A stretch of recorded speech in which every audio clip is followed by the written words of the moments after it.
Always Okay. with Survivor again. Hello, Twitch. I think people can hear me. I think we're live. I hope we're good. Welcome to session, I believe 12 of Hunters of the Hawk. It's been a while. It's been about a month and a half or so since we have been here in this current game. You can chalk that up to the holidays and snow and all the other crappy things that are going on in the world. And storms. Yeah, a lot of things. We're here, we're live, we're here, we're ready to play and put on a wonderful show. We've got about 2.5 to 3 hours prepared for you guys. For those who might be joining in or have never seen this, I am DMG Fitz. I am G Fitz, Chris, if you know me personally. And DMG Fitz, that's my social handle for all the socials that I do. I go live here on Twitch and on Sundays sometimes, and on Mondays sometimes as well. And then I have a sortly cast of players here that are ready to do their darndest to thwart me at every turn, which they will do so successfully, I assure you.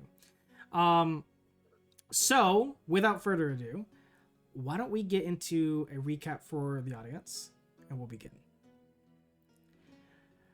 So, the last time that we played, the Hunters of the Hawk, these heroes of this guild, traveled to a small town called Black Pine. Black Pine had reached out to the guild and said, hey, we have a den of spiders we need the hunters to take care of. So the hunters sent out a small crew, the players, to take care of this infestation. Upon doing some investigation, they learned that this nest was filled with phase spiders. Now, they were successful in eradicating the nest with very little casualties. They even successfully saved a few different individuals that were still wrapped up in webbing. But they also found a hole that went deeper. And if you've ever played Dungeons & Dragons, you know what that means. When a hole goes deep into the ground, there's only one possible scenario that could occur, and that is the Underdark. So our players traveled down deep into the Earth's crust and came across the Underdark. And this was like an extra bonus part of the mission. So it's like when I for those who are watching, when I build these quests, I sometimes, not every time, but I sometimes throw in like extra little tidbits that the players could happen upon. And they happened upon this little scenario where if they went deeper, they would uncover more. And so they got curious and they traveled a little bit and they encountered wild spider-like creatures such as chitons and coldrits. And they even encountered the drow, who seemed to be at odds with these white fur bestial creatures. Now, the party did intervene on the behalf of the white bestial creatures. And those creatures were able to scamper away while the drow were left dead. Our party looted, decided to call it there, and headed back to the guild to reap the rewards of a successful mission. And that is where we'll pick up with the party. I'm going to transition our map so you can find yourselves at the hall, at the guild hall, right here. Shortly after you guys get back, Melvin and Boomy, who were also on the mission, they go off and they join in and find themselves acclimating back to guild hall business, but will not be joining on the next few missions. And that's the case be it for this guild. You'll intermingle with different guild members when you go out on missions. So for now, I'd like to turn it over to you guys. As you guys are coming in, you guys see a few different characters in the Hearth Hall.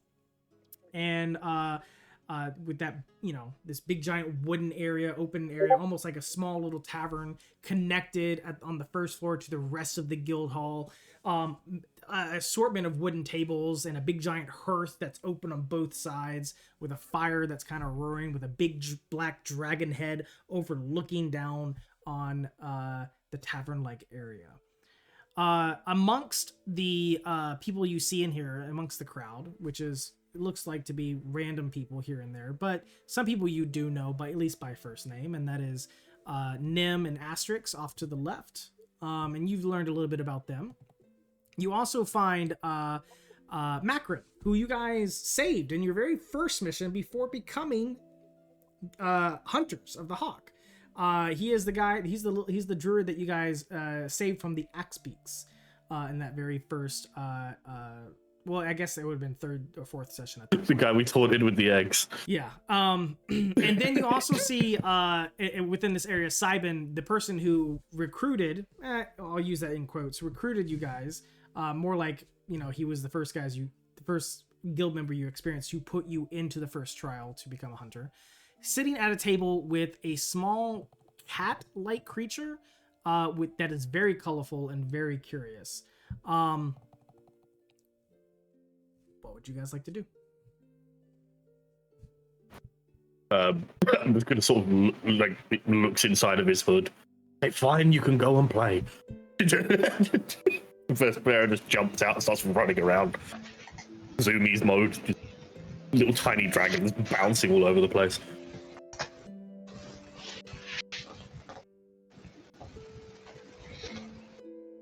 As whenever our group gets back from mission, first place that Ondin's going is the chapel. Okay. What do you look for in the chapel?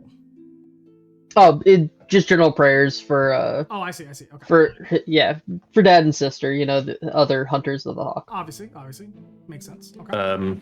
So just so you're aware, Chris, I have rolled my thingy and I've did my thing.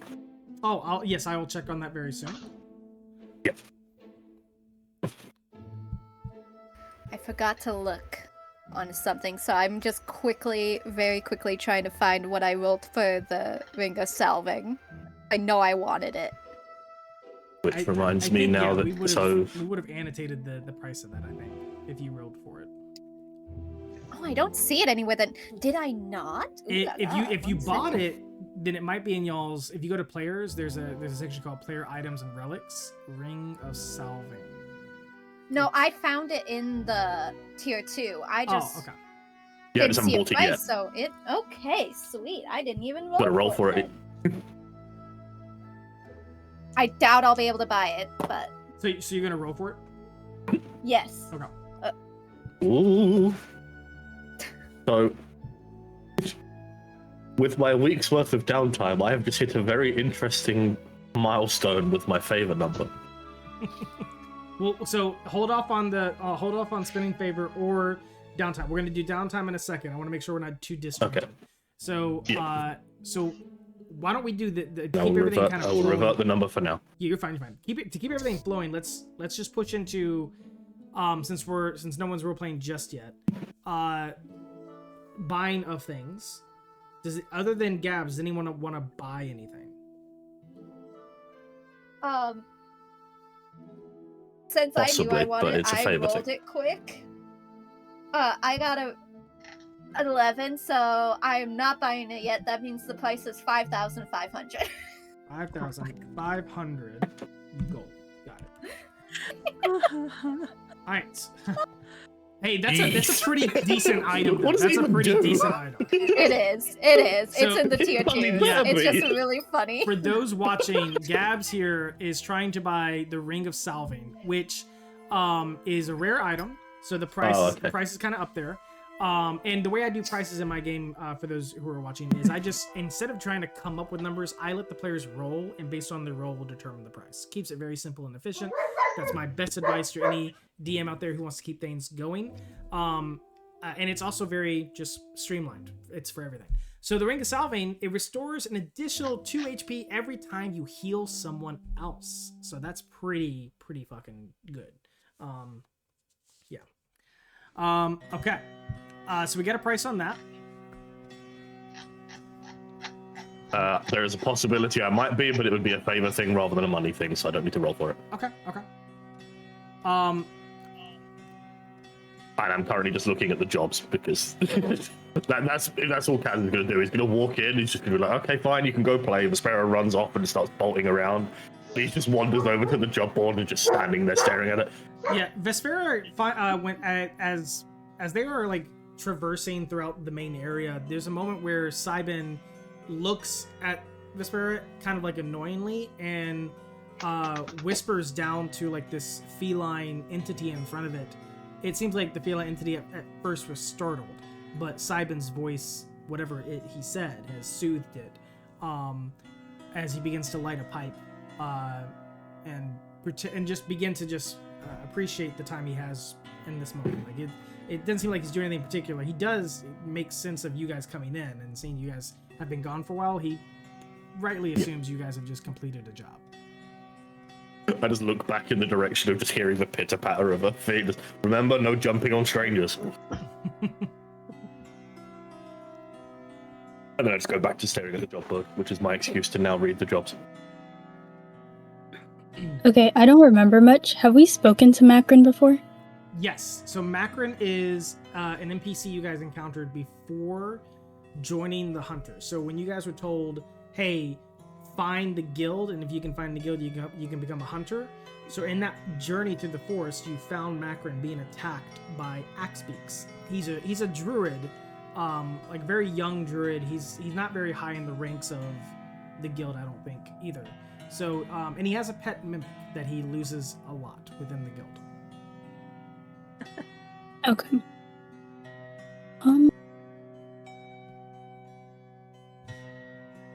Can I ask what time of day is it? Like, have we gotten back late at night? Is it morning? You would it'd probably be like actually early morning. You guys would have been like traversing once you guys have gotten close to within like, let's say, a day's journey of the guild. The forests become mostly safe, especially for those who are initiated and are green cloaks at the very least, which you guys are, or at least most of you guys are. So you guys just travel through the night just to get back.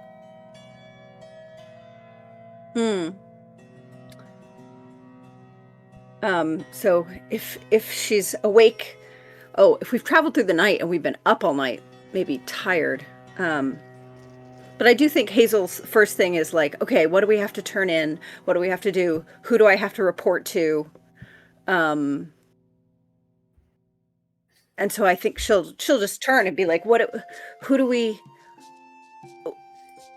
I can go bring everything in. I can bring everything in and turn it into the quartermaster. I think I'll do that. And then she's kind of looking and being like, did we separate things in the back of the cart, like between what people are keeping and what we're turning in? Right? I don't think you guys have partitioned anything, actually. I had to sort of look over my shoulder back towards Hazel and just calm down a little bit. You don't need to panic. We're not in a rush. Okay. We can wait, I guess. She's gonna look very nervous about having to wait. Like, okay. Yep. And instead she'll just go and, well, how about, does anyone want a drink? A juice? It's kind of early for a drink. How about you come it's and 5 look o'clock at the somewhere. items with me? I wish to peruse and see what they have. Perhaps that will get you to calm down. That is things people do to calm down, yes? I'm calm. And drink. People do that too. But I sure, guess that'd be great. I guess I'll drag Hazel over with me to go and look at stuff. Okay. Okay, while they're doing that, can I go talk to Macron? Yeah. You find Macron at a table. He's kind of just enjoying like breakfast and he's relaxing. He looks puzzled as if he's like trying to figure something out, and then he sees you and he says, "Hello." Hi. You're a druid, right? Yes. Still new, but yes. Could I talk to you about herbalism and stuff? I'm really into that. Oh, yes, absolutely. What would you like to know? I don't have the most experience, but I can give you something. I might have something I can help you with. Okay. Well, I know when I look at plants, it's mainly instinct. When I pick them up, I just know automatically which ones heal and which ones poison. Is it the same way for you? No. I think I've been doing this wrong then. Well, I do a lot of studying with Finril. He has a lot of books upstairs, and I peruse and study, and with others, it doesn't come naturally for me. I find myself more actually inside than outside studying things. I should be outside more, actually, if I'm gonna call myself a druid. Did you have a question about something particular? Yeah, you mentioned books. Is there any way I can get my hands on these books? Yeah, it's right upstairs. There's a public library upstairs that Finral upkeeps with a few of the lore keepers in the guild. I'm one of the lore keepers. There's a restricted section that he keeps to himself. Only certain guild members have access to those. I've never seen them. But I mean, there's still a decent amount of books up there for you to read if you're interested. Do you know how I would get access to those restricted books? Oh, wow. Right out the gate. Okay. So, again, it'd be something if you were within the lore keeper, like if you joined the lore keeper faction, you'd probably have an easier time getting access to some of those things. But it's not just about joining the lore keepers. You'd actually have to kind of like earn trust with Finral because he oversees that specifically. All right, thank you. Of course. Is there anything else that I can help you with? Nope, that's all. Okay. Well, if maybe you can help me with something. If you happen to see, I don't know, like a cup moving around, let me know. Okay. I'll definitely keep an eye out. Thank you. And then he just goes back to like trying to figure out something, whatever is going on the table, and you quickly ascertain that he's looking for his pet. He seems to have lost his pet.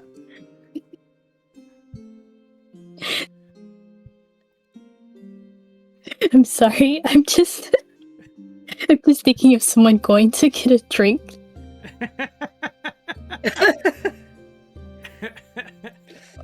It's just a mouthful of teeth. Okay. I'm done with that. Okay. You got me with that one, Mars. Okay. So with that encounter kind of like there's a moment where let me see. Let me Just with that. let me roll some dice here real quick. So we got one. There's 5 of you tonight. So if it's a 1, I'll reroll. So give me 1 second. I'm gonna say Gabs, you're 2. No, I'm sorry. Actually, Matt, you're 2. Gabs 3. Okay. Riley 4. Galen 5, and Mars a 6. I rolled a 1. So Gabs. No, Matt. So I thought you said you were re-rolling one. So, oh no, I am. I'm sorry. I'm Yeah, you're counting gonna 1 through re-roll. 6. Hold on. 6. Okay, it's a 6. All right. So Mars, back to you. All right. So Mars, there's a like moment 45 seconds ago. you walk away. And about maybe I don't know, like a few moments later, you see Osric, who is like this gold dragonborn, kind of appear. And he crosses paths with you. And he kind of glances at you, and he's like deep in thought while he's looking at you, and then he just asks you, "What's the worst thing you've ever regretted not doing?"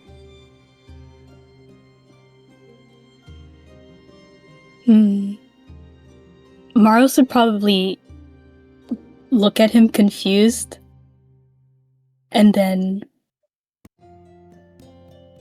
probably go, well, there's very little that I regret, but I would have to say spending time with the one who taught me more about how to connect with the fauna and the forest around me. Leaving him would be my biggest regret. It's an honest answer. He ponders it, and he just kind of walks away.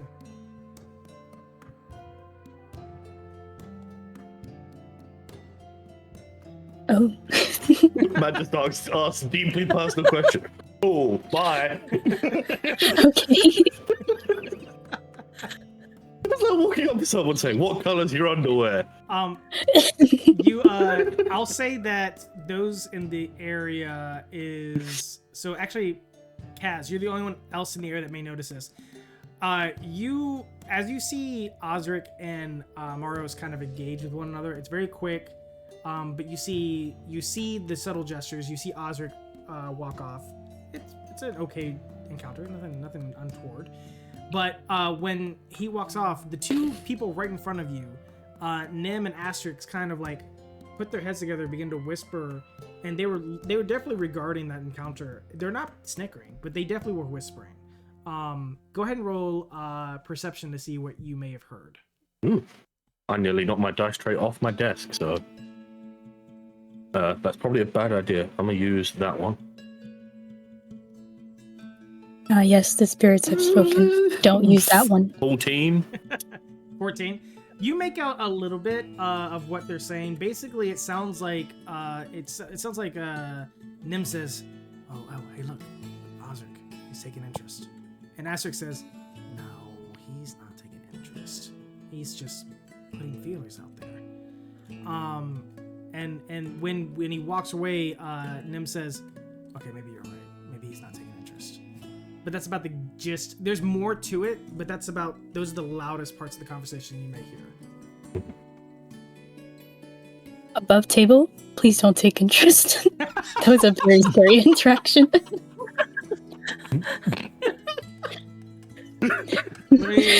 Man walks up. Regret. Don't take interest. No, wait. Wait. But what if it's good interest, actually? Well, it could have also just been interest in the sense of trying to hire you for something or trying to convince you to join a certain group. Okay.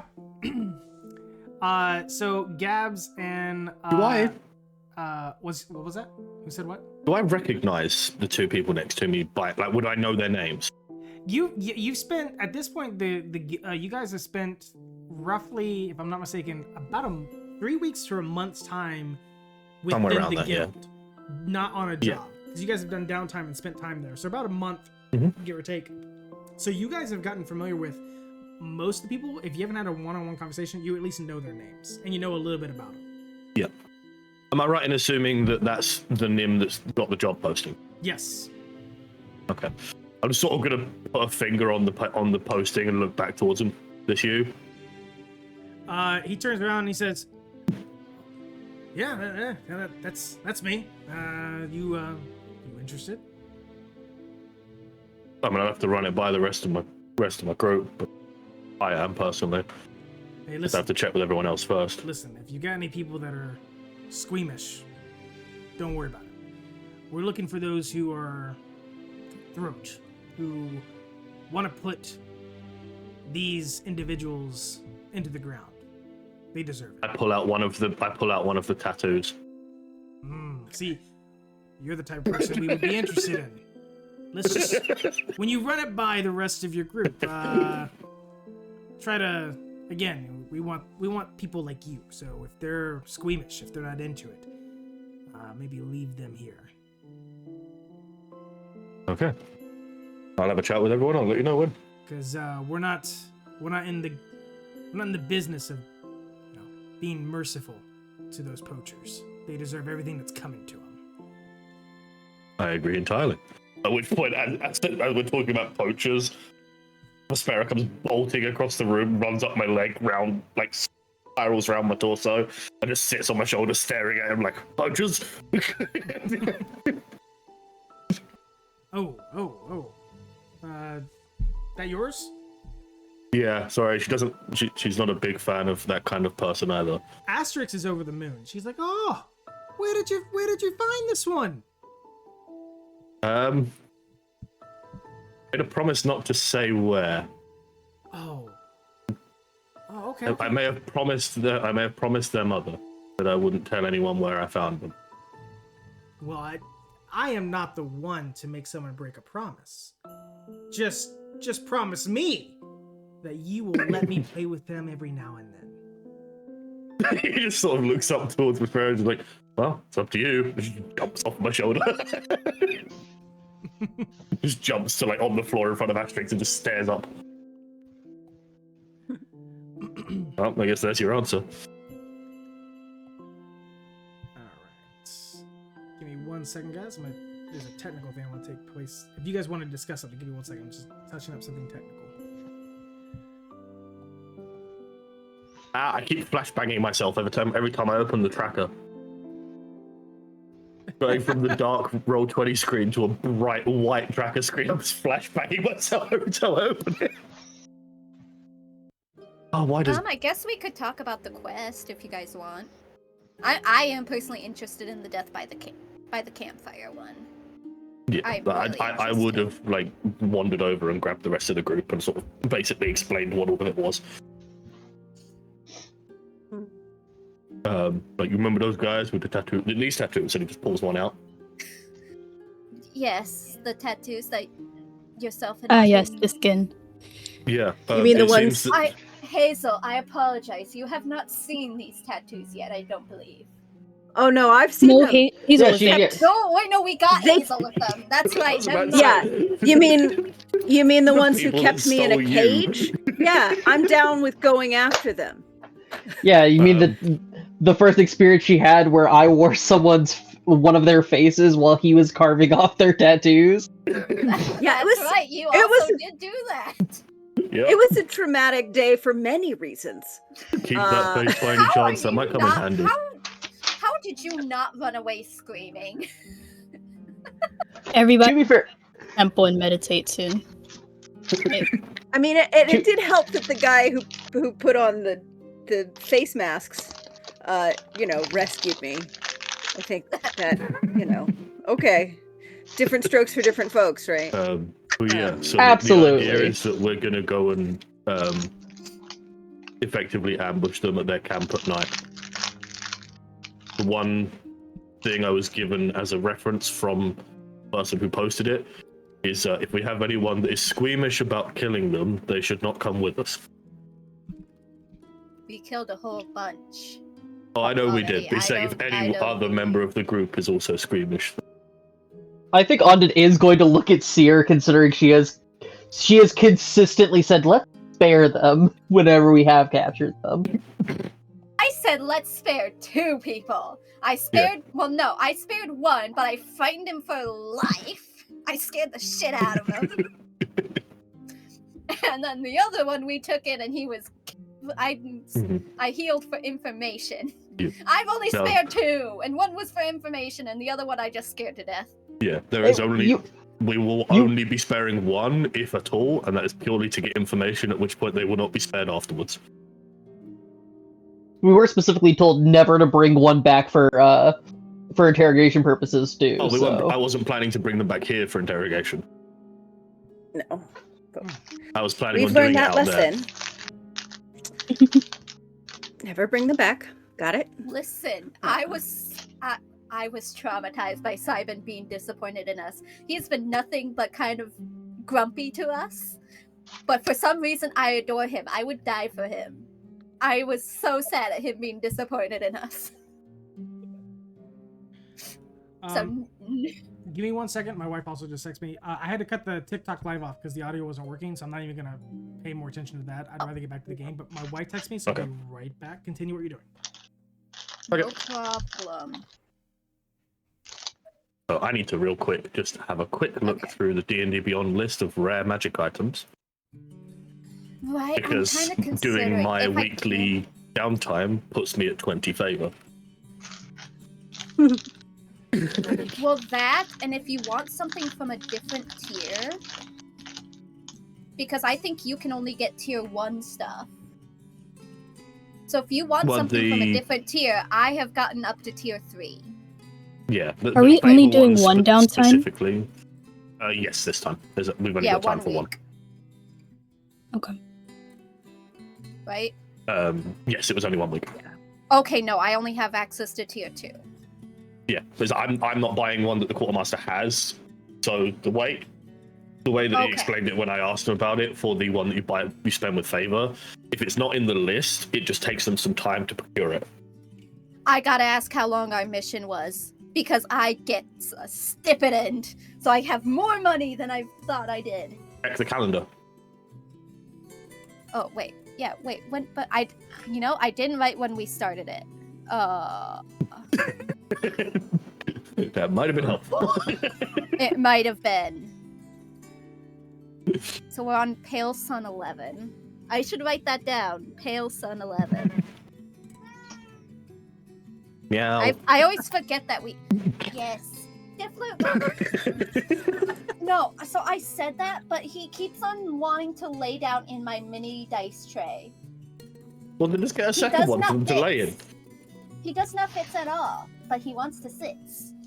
Well, just get a second one. Let them use that as their sitting tray. I should.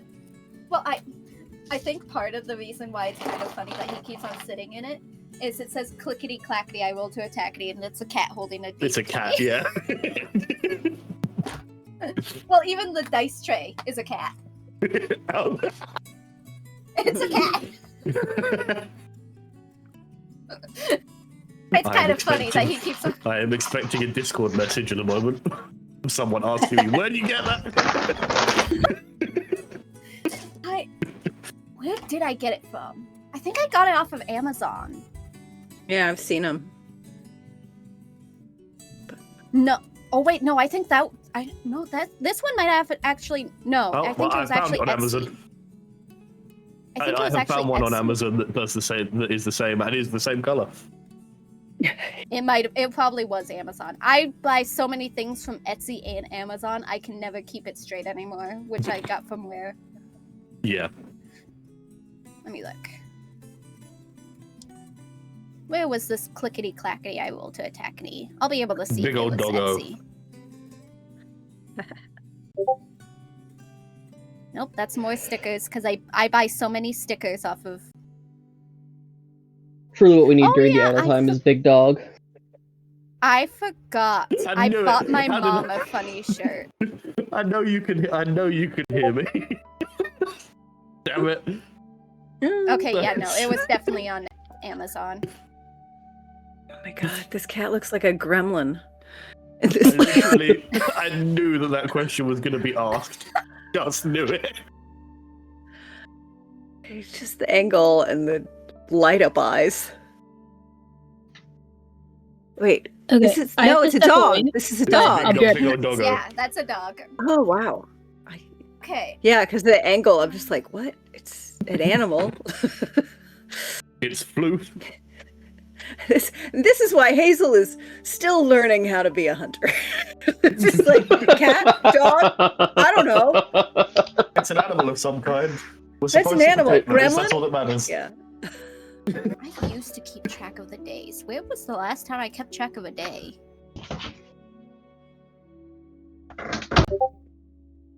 Oh, there he is. Oh, Okay, I'm back.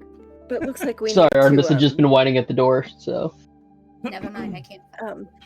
But it sounds like we need to. I mean, we should. So I guess I'll say we should tell them. Like, I'm not quite ready to go back. Like, we just got back. I'd love a little bit of time to like breathe before we head back out. I'm not sure if they're willing to Yeah. wait. There will be time that they will need to spend planning. From my understanding, they just posted it. We will probably have at least a week to rest. I'm just going to poke my get head round the ready. corner. Just look back towards him. Babe, you need to go right now, or can we have a week? He says, "No, we take your time. We'll give you the details later." Perfect. Thank you. And then I just turn back and look at Hazel. There you go. Great. Thank you. By Thank the you. way, All this time, the Question. spirit is still with Asterix. Oh, okay. oh, fair enough.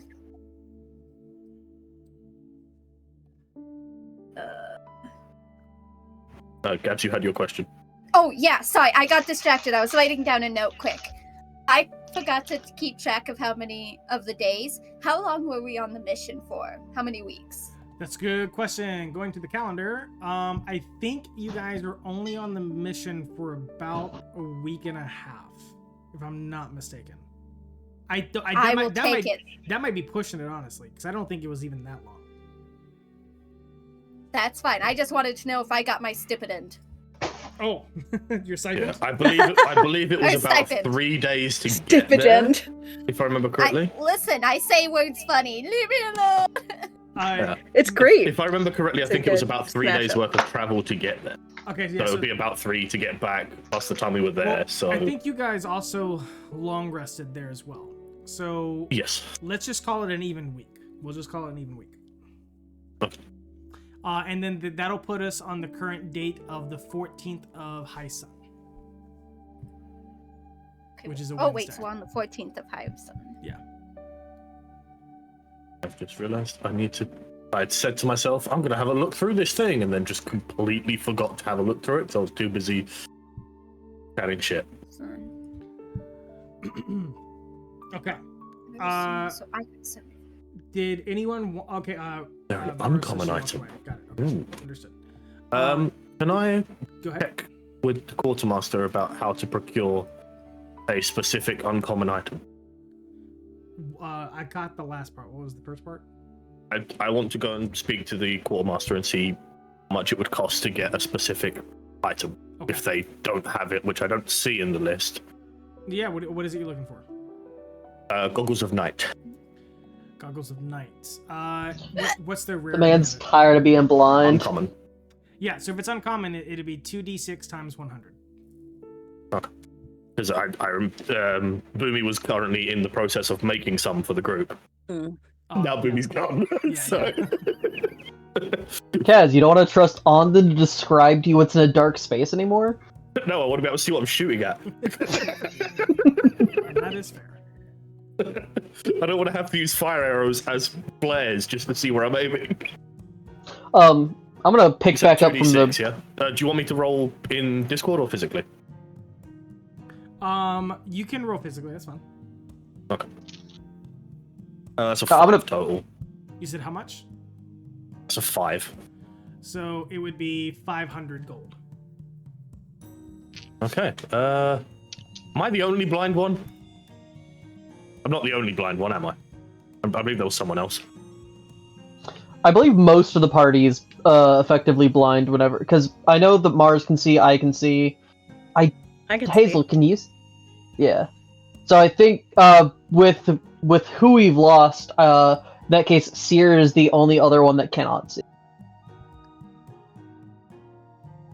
Sorry, I'm trying to find this. There's the thing I was looking for. Kept Sarah, I opening and think you're closing the muted. wrong things. Oh, sorry. I was talking to myself anyways. I'm looking. I'm gonna interrupt Seer's contemplation by picking up on the roleplay from before. Ondon is going to look at Seer after she mentions that she was Did she actually mention she was distraught over disappointing? Simon? Oh dang it! Yeah. Yeah, sure. She'll have mentioned that. Completely serious face. Well, you can't even see her face. I always forget sometimes. I was about to say, I don't think we can see it.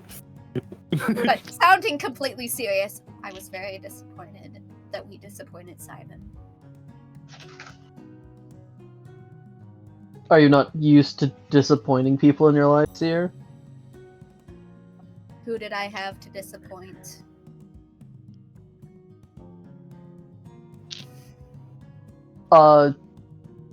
Did you have parents? Or a sibling? A well-loved aunt? A weird creature in the woods? The only The classic one creepy that uncle. The only one that I would have considered sad at disappointing was one of the very men that we left behind in Black Pine. Oh yeah. Okay. Can I buy the thing? He's like looking back at this content. Oh yeah, that was kind of sad. Yeah, Turns around to the quartermaster. So the item I the was person talking across about. the counter is like, yeah, you can buy them. Ondon's gonna pull out the pine whistle that he carries, and be like, "You're from Black Pine as well," because I don't think any of us have actually spoken about where or what we come from. Mhm, mhm. I will also pull out my pine whistle. And be like, yes, I What? am. Well, because not Riley. Hazel's got one too. So she sees the whistles. I'd be like, were we all in Black Pine? And we I'm didn't. just What? looking at you 'Cause guys I like, know Mars huh. is. Mars is definitely from Black Pine. I've met her. How come I never met any of you growing up? I know I wasn't there for that long. I mean, London's a bit of a delinquent, so you might not have met him all that much. Oh, I'm technically from Stillmere, but there isn't really people in Stillmere. So when Blackwell found me, he was doing a hunt in Black Pine, and we were there for a while. And I was around other children my age, but I did not interact too much. That was the perfect time to take a breath. I think You were- It's just gonna be like, how this is just gonna kind of throw her for like, how have I been so unobservant my whole life? She was feeling a little bit more confident, and now it's kind of gone again. Hazel, did Oh, we leave before you could visit your family? I'm sorry, I didn't know that. If we were close, we could have stopped in. no, I mean the I don't have family. The town is my family. I lost the rest of my family a long time ago, and the community kind of took me in, which is why I'm kind of surprised I've never met you guys. But if you weren't kind of involved in a lot of the stuff, maybe we just didn't cross paths, I guess. Well, I didn't grow up in Black Pine. It's just that Taryn Blackwell, he's one of the hunters. He's the reason that I'm here, even.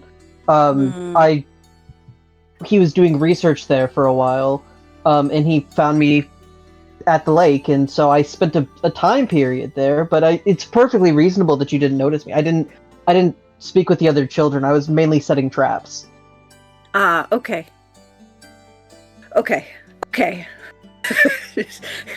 Like, justified. Okay. And Seer I was know- with other children her age. How old are you, Seer? Well- Okay, I didn't actually realize that Cabs had stepped away. That's my. Well, and it's also like, maybe I'm like, have we ever seen Seer without her mask on? Maybe that's the only reason I don't recognize her. I was about to say, to be fair, it might be a thing if you recognize it the second the mask comes off. You're like, oh hey, it's Yeah. you. Yeah. Sorry, I had to mute up for a second. No, you guys have never seen Seer for the moment that you guys started meeting her at the guild, and especially since you've met her, Hazel, she has not taken off her mask once. She has refused to, and I haven't talked with Fitz about it, but like I think that she, even as a child, she was always kind of wearing something over her face. She's private in a I almost want to say, in that she doesn't show her the top half of her face. You can see the bottom half, so you can see her mouth and stuff, but yeah. That's how I always kind of envisioned it. She's never shown anybody her face, really. I mean, I assume that Seer, do you recognize Hazel? Have you always been a bear? Yes. Yes, I've always been a bear. If you actually ask that above too. He 100% asks that question. That negative charisma is there for a reason. I came back to a crazy question. I would assume above table. I would probably assume Fitz. I would probably have seen her around. I mean, yeah, so Black Pine is. I have to go look at the actual demographics, but it's a small. Yeah, I'm looking. It's the smallest settlement of the Broken Tithe region. And I'm looking at it now. It says about roughly 400 people. 400. But 400 people don't live. Like if you go look at that map, it's not like all 400 people are on that map. So like that's the main hub of Black Pine, and you might find small little sections off of that map that make up the rest of Black Pine. So it's very possible that you hear people by name or even see them in passing, but you don't actually ever really talk to them. Almost like I don't know if any of us here have gone to a high school where there was like plus 1,000 kids. Like you might know of a kid, but have never really engaged with them. Maros met Hazel And I as a think- bear. That was I remember Maros as like a druid that people talked about, or I maybe met once or twice, but didn't really know. Mm-hmm. But I as the DM above, tell you what, when everyone was telling me like Black Pine, you know, let's put this in my backstory. I'm like, yes. Just waiting for it to be like, wait a minute, we're all from Black Pine. It's Except like one of for my Kaz. favorite. Yeah, except for Kaz. It's like one of All my four of favorite us here, quotes of any YouTube Black Pine. series. And then There's a there's guy- Kaz. Yeah, it's like a favorite quote for one of my favorite YouTube series is they're talking about like, oh, if you're doing a magic trick and it just goes right by accident. The wording they use is if someone comes up to you and hands you a bar of gold, you just go, you don't question it, you just say thank you, I've been expecting this. That's basically all you did. They were just like, here, take this. Oh, thank you. Oh, that's funny. I just love, I love the. I can only imagine the look on your faces. They're just going Black Pine. As two of them. Why is everyone picking? Okay, that's three. I really thought statistically, I came up with like 5 or 6 different settlements. Statistically, I did not think Black Pine would be like just everyone would be like, Yeah, you let's go. thought maybe we're like, two. yeah. Yeah, you're thinking maybe 2 of them. Yeah. Well, This actually makes it easier on me. If I ever want to really fuck with you guys, I'll just threaten Black Pine. Okay. But Seer doesn't Everyone's hold gonna be like, attachment no, to and others gonna be like, huh. Black Pine. She holds attachment to. Well, I've vaguely talked to you about it. She Yeah, holds yeah. attachment to that one person. Yeah. She's Same with One Maros. person bad. in Black Pine. Maros holds attachment to one person in Black Pine. Yeah, so just threaten Black Pine while that person's there. My person Same is always functionality. gonna be there. To be honest, it's my probably always pers- gonna be there. My person might There you leave. So. Same functionality. Yeah, Audit's 100% like with Hazel having said, well, I don't like Maros is from Black Pine. It's gonna be like a full swivel. Like, is everyone from Black Pine? Kaz, are you from Black Pine? Oh. Where are you from? I have this written down somewhere. I don't remember it exactly off the top of my head. Oh, It's some weird place in the mountains to the like basically just above Black Pine. so we have Black Pine, the lake above Black Pine, the mountains above the lake above Black Pine. I think can you quickly take us back to the main map so I can see it, because I know where it is on the map. Yes, I've got you. Hold on. Give me 1 second. Oh, please tell me that that all the other members were also from Black Pine. Right. So I'm just gonna draw a little dot on there for it. Kaz is from there.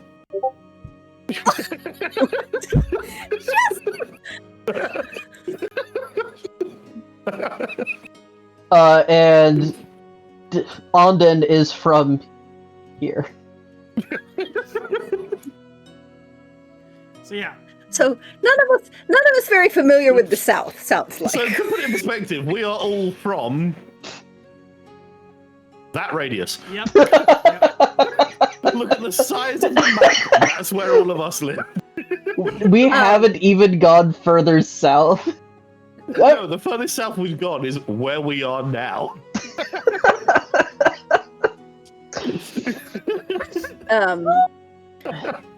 Although, Hazel, if we're all talking about where they're from, Hazel will be like, well, I mean, Originally, I was from Bextall, but I don't have any good experiences with that place, and I would never want to go back if I could help it.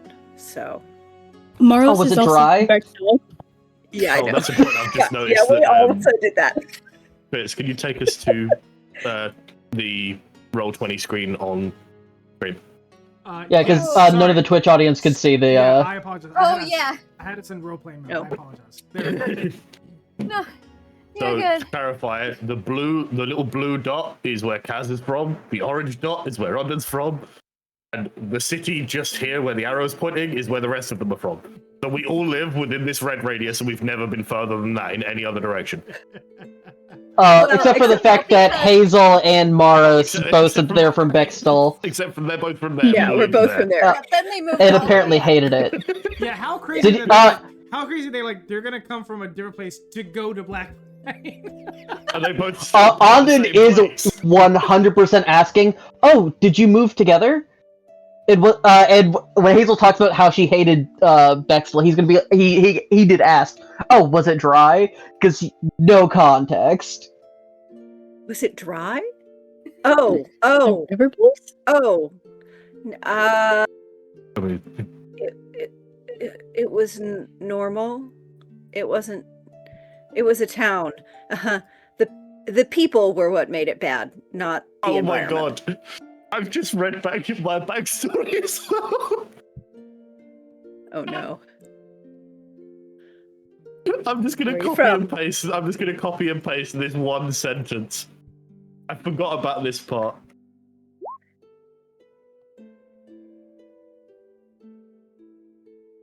It's in Roll20.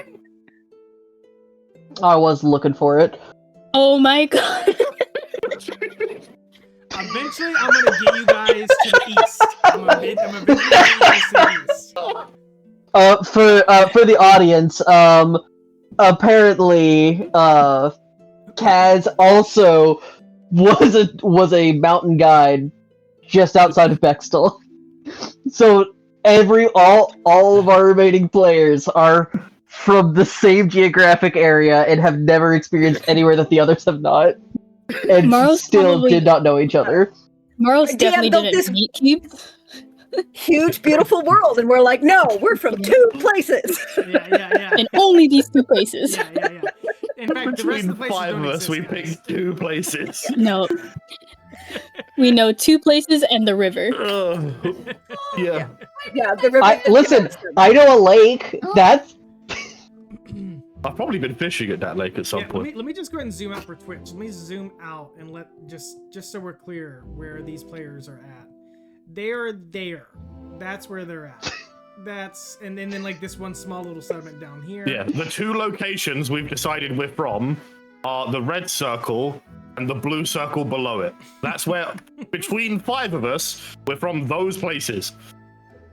That's funny. Oh, I gotta clip this. I gotta clip this. Kaz caught Ondin's mom in the lake. That's why he had no parents.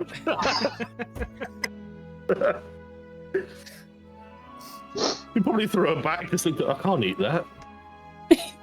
There's no meat on it. Throws it back. Okay.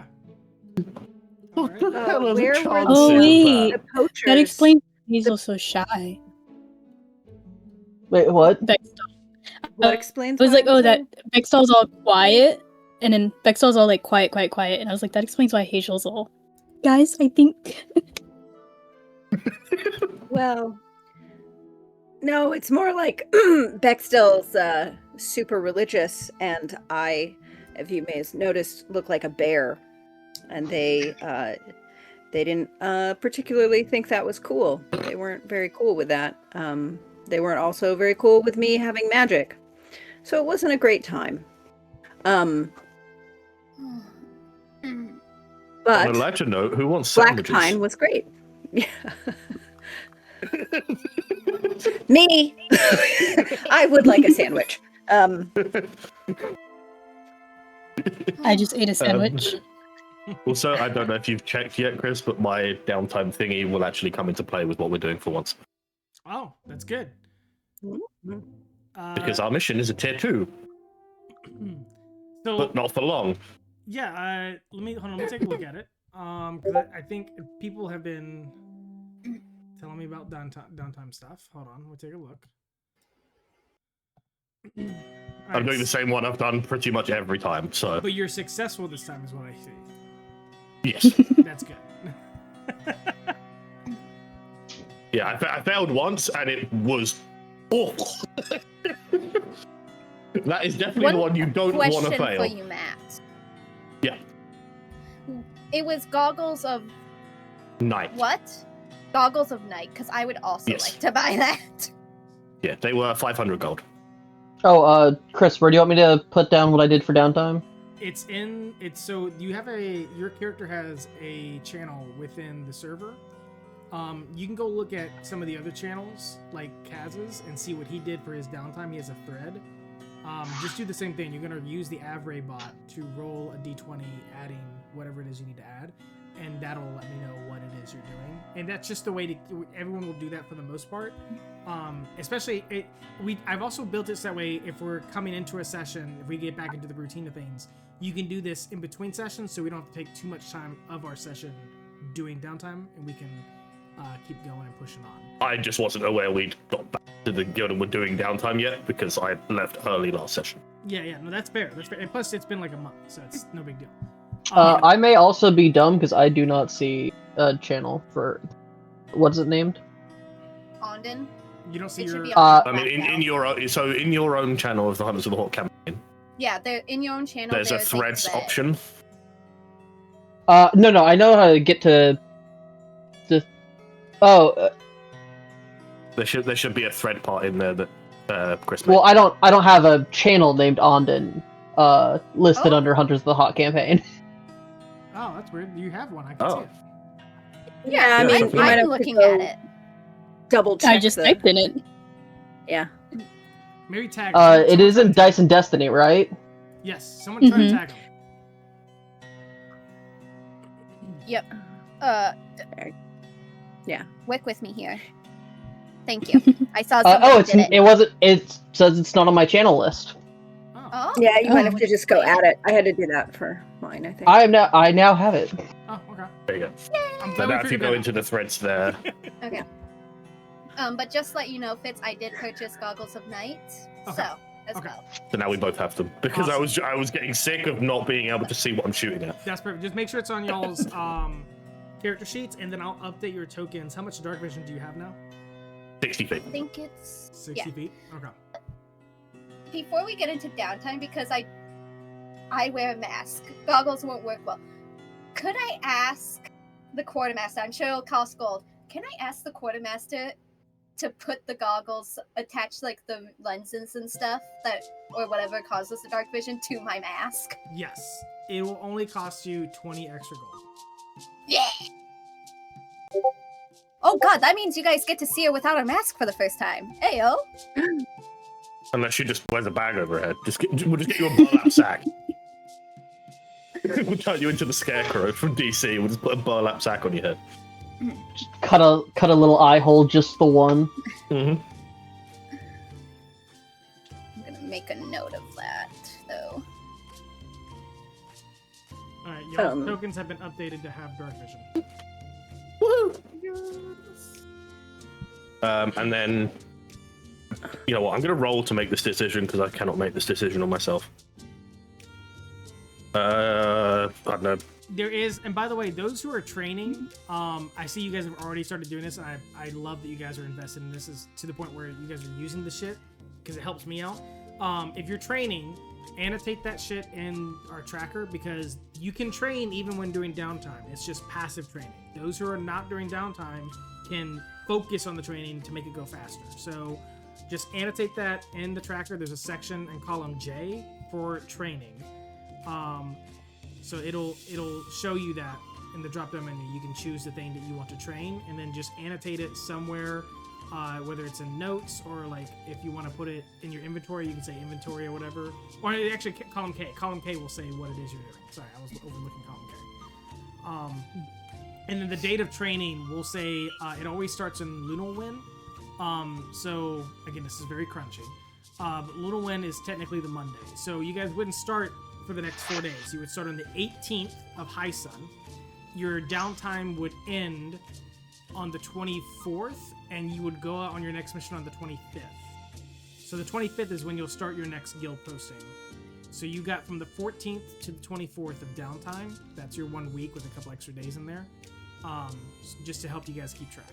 So your start date for that training is the 18th of High Sun.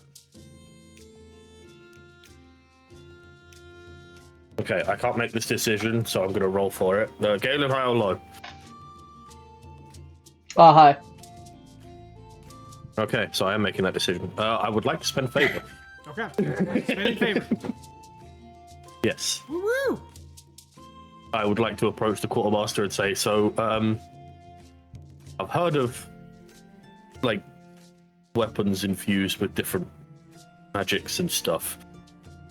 I heard of one made with dragon wings. Would you happen to have any idea of where one might procure such a thing? To clarify, you're looking for armor with dragon wings. A weapon with dragon wings. Oh, a weapon with dragon wings. So, I will send it to you on Discord. okay, yeah. And are you spending which thing are you spending? Favor. No, I know, but what's the? Oh, it's rare. Okay. Because my downtime activity that I just completed gave me my final favor point I needed to be able to afford Oh, it. so you're spending 20 favor points. Holy shit. Okay. So the last mission gave me 8, which put me at 19. Yeah, because you guys. So you guys doing this downtime, yeah, I'm the only one that hasn't spent favor up to this point. All right, so you're getting. So we'll say because you're spending favor, you're gonna get whatever it is, and you'll get it before your next guild mission. Okay. It'll just take some time for them to either procure it, make it, whatever. So what is it you're actually getting? So it's a rare sword. It's a longbow. Longbow. Okay, so rare longbow. It's the I see. So it's 1d8 piercing, martial ranged. Okay. Yeah, and it then- also does an extra d6 of the breath type infused with. So basically, whichever wings, or whichever dragon's breath is essenced in it, it does an extra d6 of that damage type. So the most recent one that they would have access to if they were going to make it would be acid. Unless you're looking for something specific. I have not decided yet. While I've got a bit of time between us going to the thing and whatever, if people want to carry on with role playing, I'm gonna make that decision because I have an idea, but I'm stuck between 3. Okay, all right, I'll come back to you then. All right. So if people want to carry on, I'll make that decision and come back to it. Yeah. And then I've gotten your downtime mission, your secret field mission. So I've got the success on that, which is 200 gold, 1 favor, and we'll talk about the reducing the danger rating when we come up to it. I'm going to shut up now. You can carry on. Is there? I mean, we're already in downtime. Does anyone else have any downtime they want to get into? I've gotten Hazel's. I know that she's training. Yep. I think- Oops, sorry. You go ahead, Hazel. No, go for it. No, I mean, I just think she just would have gotten home and been like, I am tired of feeling all bulky in this armor. We keep on finding armor. I'm gonna figure out how to use it. And so she is awkwardly spending all her downtime in the courtyard and out, like firing spells at trees and trying to figure out how to move this stuff. Yeah. Okay. And then Gabs. So one, I'm gonna spend my 8 favor. 8 of my 9 favor. I'm sure you are already well aware of what I'm spending it on. I'm ranking up. Oh, nice. So I'm gonna be a guild blade now. Wow, guild blade. Yep. Okay. So you find yourself amongst the ranks of Sybin himself. He's a guild blade. Soren Cindersong, Osric Shemesh, Kavash Torvek, Garrick Wolfson, Hale, and Iskar. Those are all your guild blades. Which, by the way, I think it was, I want to say Garrick Wolfson Hale that is now, who might have been very snippy with Hazel last session because she was just a green cloak. Probably welcomes you, Seer, with open arms. We have to call you ma'am now. Why would I make you do that? Oh no. No, you do not need to call me Okay. ma'am. That works. So that's the first thing, and then I was going to start my training in expertise of kind of passively for stealth. Okay. So I didn't think about how that would look like. I'd probably just try and teaching myself how to almost move like Ondon seems to, I guess a little bit, because he seems... You could be leveraging people you know to help you. Yeah, I'd probably go to Ondon and be asking, hey, how do you do this? You're really good at it. How do you do it? And kind of try and learn a little bit from him. Hey, Like, sneaky I'm boy. trying to fire spells, and the both of you are just trying to hide from me the whole time.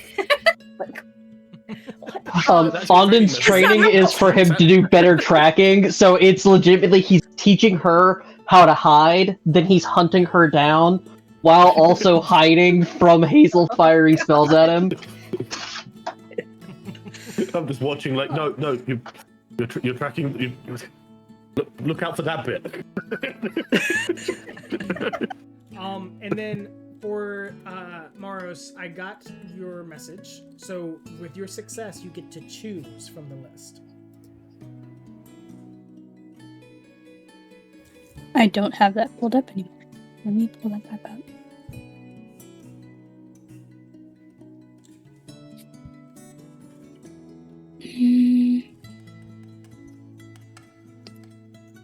Probably Potion of Greater Healing, Okay, so you get to add that to your inventory. because a lot of us seem to get hurt. Yeah, you guys don't have a dedicated healer per se. You have Seer who can heal, but not like a And dedicated... Maros who can heal. Oh yeah, And me you who guys can have- heal. Wait, hold on, what? Oh, wait a minute. There's too many of you guys that can heal. We're Also, all, I can heal. Yeah, We I don't have have we don't two have a single cure main wounds. healer, but we have multiple soft healers. Yeah, I think everyone in the party has a healing spell. Does Hazel have a healing spell? think... Yeah, everyone in the party has a healing spell. Ondon also Yeah, I've has got like good 5 berry. healing potions. Yeah, I have 2 cure wound spells. Plus, if we really get down to it, I also have a cantrip for spare the dying. I just And I want have to say, healing word. you don't have any healers except for me. I am Spartacus.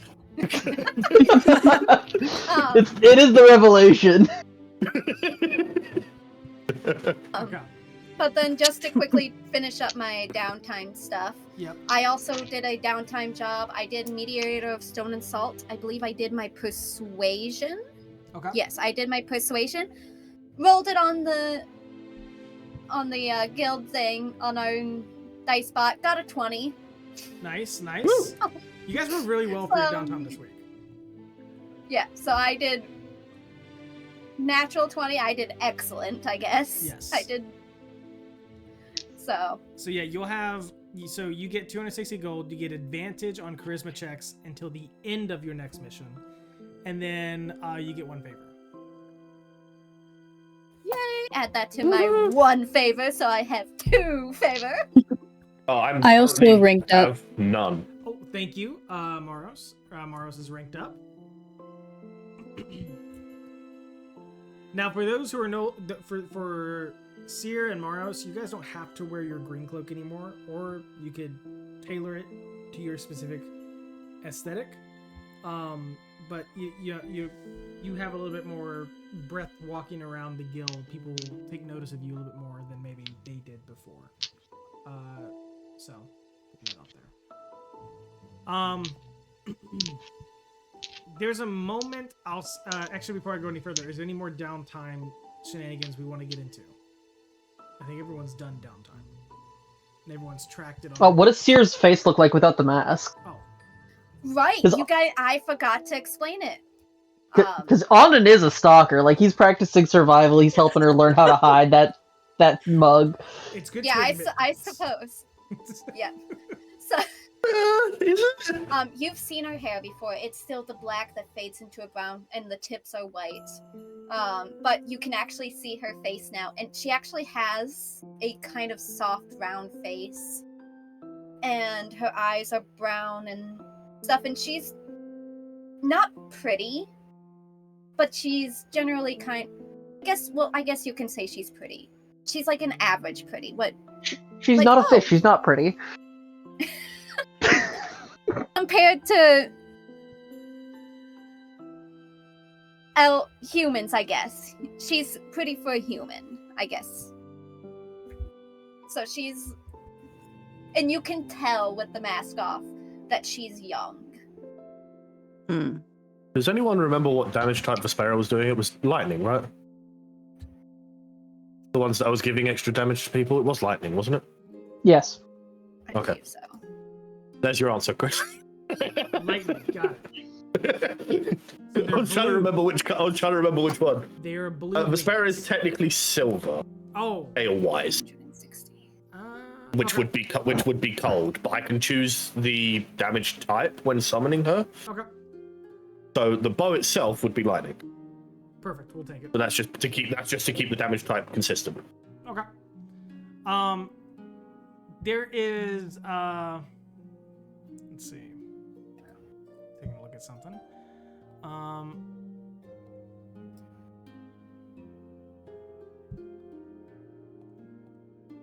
No, okay, never mind. That's all I want. Okay, we're good. All right. Outside of the downtime shenanigans and anything else, are we ready to push on to job choosing? I am, yes. Does anyone want to buy anything else or prepare anything else before you go about? Just thought of this because I've been gathering things from each mission. Can I quickly... I know, I'm doing a lot of downtime No, stuff. you're good. Can I quickly go to the... I don't know. Because I have an owlbear claw, and I also said that I got some of the silk from when we were making those robes. So I got Yes. some of the spider silk. Yes. I want to make a necklace. So I want the necklace to be the spider silk, and I want somehow the owlbear claw to hang on it. So I don't know who I would know to go to in the guild for that and how much that would be, but that is something I want to start. For something like that, I mean, you honestly could just get that done with a collaboration of. You don't have to pay any money for that. That'd be something you could. If it's like just for yourself and you're using it personally, personally for yourself, you don't need to spend money on that. Yes. You would be able to manage that easily. Okay, then never mind. I do that also in my party. downtime. And I have a question for the rest of the party. Does anyone want that studded leather that's in the party inventory? Because I am already wearing studded leather, but it's basic studded leather. So if no one wants that, are we okay if I take that? I think that's kind of what Hazel was eyeing when she was... I thought you had the chain shirt, didn't you? No, that was I Maros. think that's Maros. Oh, it was Maros, okay. But that's the thing is Hazel's like, we welcome to it. I'm keep getting this armor and I just can't use it. So I think she's got normal leather armor now that she can't use, but I think she's hoping to switch up to that studded. Oh, okay, leather. then yeah, you take it. But either of them is Oh, okay. I didn't so. add. Give me 1 second. I should literally add in just party noticed it and was like, inventory or other things because I think I added the arrow. Nope, I didn't add the arrow of slaying. No, you did. I've already taken it out. Okay, but I forgot to add the. I forgot to add the other things, which was like the rapiers, the hand bows, and the crossbow bolts. Well, we divided up the crossbow bolts, but I don't think anyone took the rapiers. Let me quickly add those. Yeah, I took the arrow because I think we literally said when it was found, well, okay, well, that's for Kaz. Yeah. Oh, that reminds me. Sierra, you're the only one that has access to this. You're Guild Blade, which means you get access to Finril's enspelled items. So, there's money involved. Keep that in mind. But using his expertise, you can enspell your armor, weapon, or a staff with, I believe, a spell. and depending on the spell's level will determine the rarity and the value at which that will, affect you. There's also one other thing I think you get from being a Guildblade. Don't you get a house now? Oh shit. Oh, that's right. I do. I'm pretty sure Guildblade is where you get your bastion, right? Hold on. Oh man, so a lot of shit's happening, guys. All right, so yeah, so this is okay. I'm so excited. Hold on. So Guildblades are veteran hunters trusted with solo and elite tasks. So the perks of this rank is you get a bastion, you get enchantments, which are finrils and spelled items. You get access to those. And then you also get a stipend of 150 gold. So that stipend increases. So I'm gonna unlock a role-playing encounter for Gabs, if you're ready. While this is happening, I'm going to have a bio break. Yeah. I will be right back. Okay.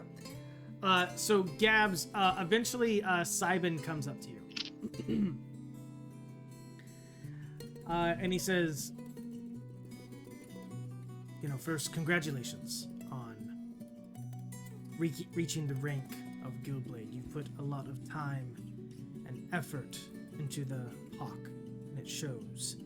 Only being here roughly a month. That's exceptional. You outshine your peers in that regard. You have skill that we want to hone. And as such, with that power that you covet, there is responsibility you must also adhere to. Uncle Ben. He says, we have means for those that we trust and are of rank to expand the Hauk outside of these guild homes. If you wish, there's a site, a location that you can inherit, and it would be considered a base of sorts away from the guild, a silo, a location that other hunters could go to in a time of need, or a home outside of these halls. There are very few of these sites and locations. In fact, many of our Guildblades currently don't have one. The wardens live here, but like I said, there's only a few. Would you be interested in something like this? Yes, I would. I would be honored to be able to help the Hauk in such a way. The other hunters. Okay then. Well then, and that's the case. I have 2 locations for you to choose. And I'm going to pivot us to the map. So, give me 1 second. So, on the map, I'm going to put 2 locations, and you can discuss with your party, or whoever, or not at all, up to you, where you want to place this bastion. For the rest of the party, if you happen to want to ever get to Guildblade, you will also get a bastion. It'll just be connected to wherever the starting bastion is placed, to keep it simple. And I will even go through the effort of building the bastion's map based off of what it is you're choosing to put in your bastion. I'll make a map for that bastion. Just like there's a map for this guild, there'll be a map for your bastion, even as it builds and you grow it. And essentially for this campaign, this is like the mini campaign within the campaign is bastion growing. It's like you're building your own guild, and you're going to be able to really decide how it flourishes and how it's built over time. And there's really cool stuff you can do with it. If you haven't read the bastion mechanics in the new DMG, you should go check it out. It's awesome. It's got a lot of cool stuff in there. And it's perfect for this campaign. So, but anyways, the locations you can pick, Gabs, I'm going to put little dots. And I'm going to color these dots. Let's go with pink. And I'm going to put them, let's see. I want to make a shape. No, let's make a rectangle. So the first one that you could do is right here. I don't know if you can see that. Can you see it? Yep. Okay. That's the first one. The second one that you could do is all the way down here. Okay. Someone just did, what are you thinking about that? Someone just did a follow. I appreciate you. I didn't see it. I missed it. It was Ondin. Ondin. Thank you. I didn't realize I wasn't followed. Man, tut, Galen. I'm out here. I am subscribed, and you weren't even following. He's so sneaky. To be fair, I actually don't use Twitch outside of to communicate with our lovely audience. Fair enough. Yeah. That's funny. Okay. So discuss with your peers, if you'd like, where you may want to position your bastion. Yeah. Okay. Well, especially Wait, since can I also rank up? other. If you have the, yeah, you can. I do. I would just be like, Seer with 1 favor again. Well, 2 now. Well, I'm at 2 now because I my Yeah. full-time job. So. So Morris, where would that put you? Guildblade as well. So the same applies to you then. You both get a bastion, and and these buildings will Okay. connect. And we'll go over it a lot once we really get into it. But for right now, just choose the locations that makes the most sense for you and the group. Yeah. What are we thinking? Because we have been really up north a lot, but if we start traveling more down south, I could see us wanting something, and it's a lot more central to where everything is almost. So I guess it's. Are we going for familiarity because we're all from up north area, or are we going for more strategy? I guess. 2 questions. Is Seer asking in character? She would tell Cybin that she would want to go and discuss. I don't know about Moros, but she would tell Cybin that she wants to discuss with the people that she has been grouping with. So she would genuinely be asking the group Wait. as a whole. Wait, are my options the same? Like, is it these 2 places as well? Because if it is, then it doesn't matter. Well, that much. Well, we're going to be It's gonna choosing be- the same spot. It's gonna be the same Yeah, you have spot to choose because the you'll same connect spot. them. Okay. Yeah. So we're basically we're getting the same pieces of land, and we're building our bastions together. Is kind of what's happening here. Then Maros would Like say you're getting that adjacent we're gonna go plots. with Seer to discuss with everybody. I just wasn't sure if Maros would choose in that time because then, yeah. So yeah, she will bring this. I guess Maros and Seer will bring this both to the rest of the party in character and out. Would you rather have So where we familiarity thinking? or? Well, I mean, which would you prefer? I can see. I do have a fondness for the up north one, but also I know not to let emotion rule myself, so it also would be advantageous, I believe, to be closer between not only Bextal but Olmashire and Intagus. Question for the DM. Mm-hmm. Do we have to travel from our bastion back to the guild hall to accept jobs? No. So what will happen is as you build your bastion, you'll find ways that makes it easy for you guys to communicate with the main hub.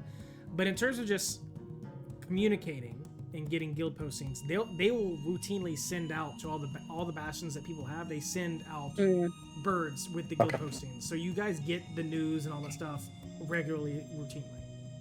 Okay, because my thought Okay. was if we're going to have to travel back and forth, it might be better picking the one that's closer. But since we don't have to do that, we don't have to worry about being closer. No. The only thing that we would have to really go back for is if we want quarters master's cash and things like that. Yeah. Is what I'm thinking. To clarify that as well above table, if it helps you make your decision. if you guys want to do like downtime, the downtime would be done at your location in some kind of capacity. And if you reside there at that point, like you could say, hey, I'm gonna go spend the week over at Merkstead, or you can say I'm gonna spend a week at wherever your bastion is. Doesn't matter, I don't care.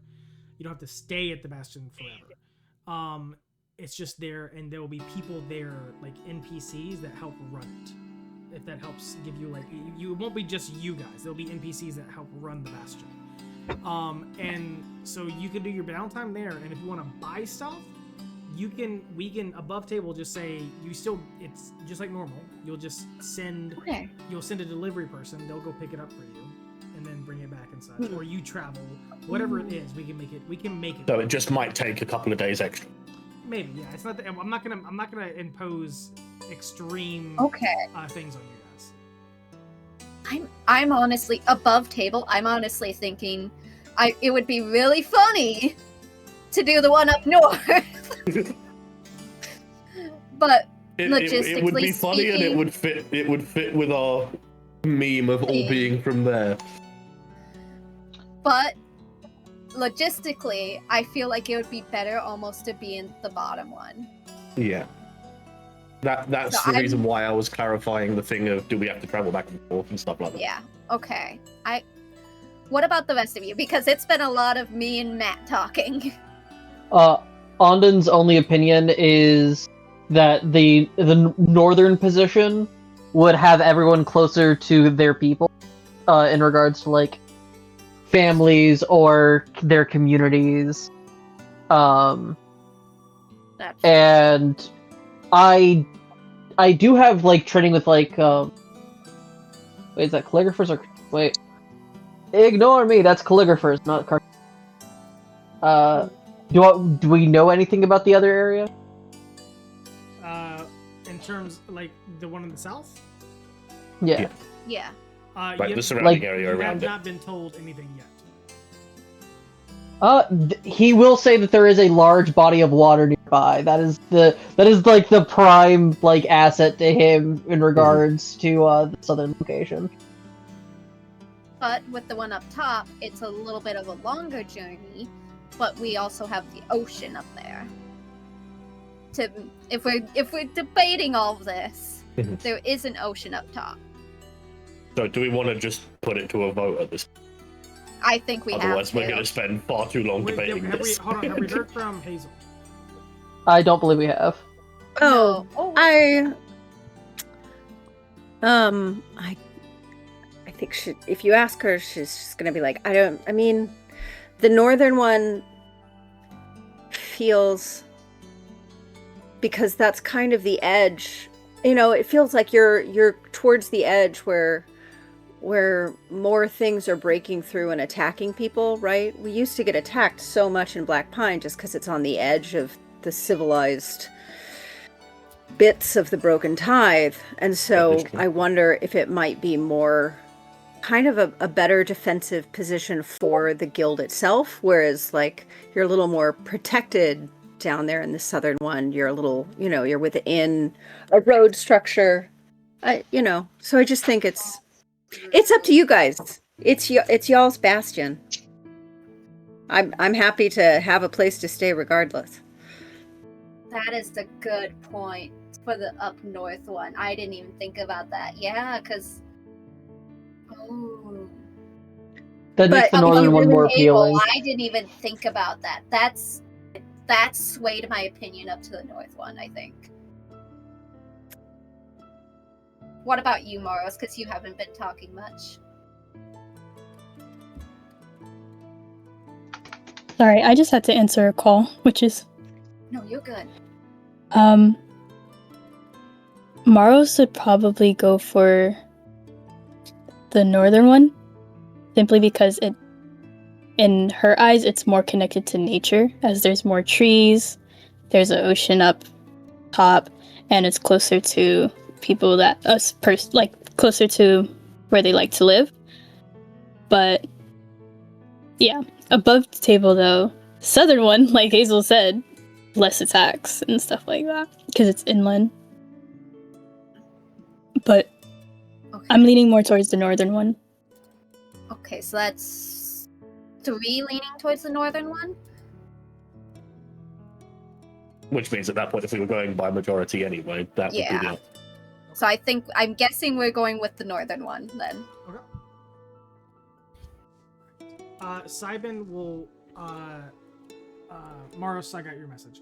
But Cybin Alright. we'll tell Maros and Seer and say, okay, so you've chosen the northern option.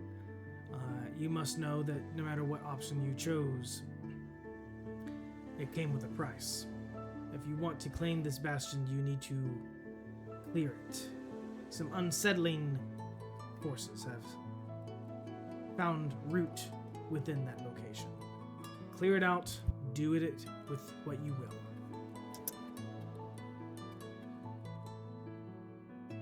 Noted. We will find time to make sure that we go and clear it out. No rush. Whenever you get a chance to, clear it out, come back to us, tell us what you want to refit it with, and we'll make it happen. So, with this, there's a bonus quest of traveling to this bastion, kind of, scouting it out and seeing what the fuck is there and giving them the boot so you can take it over. All right.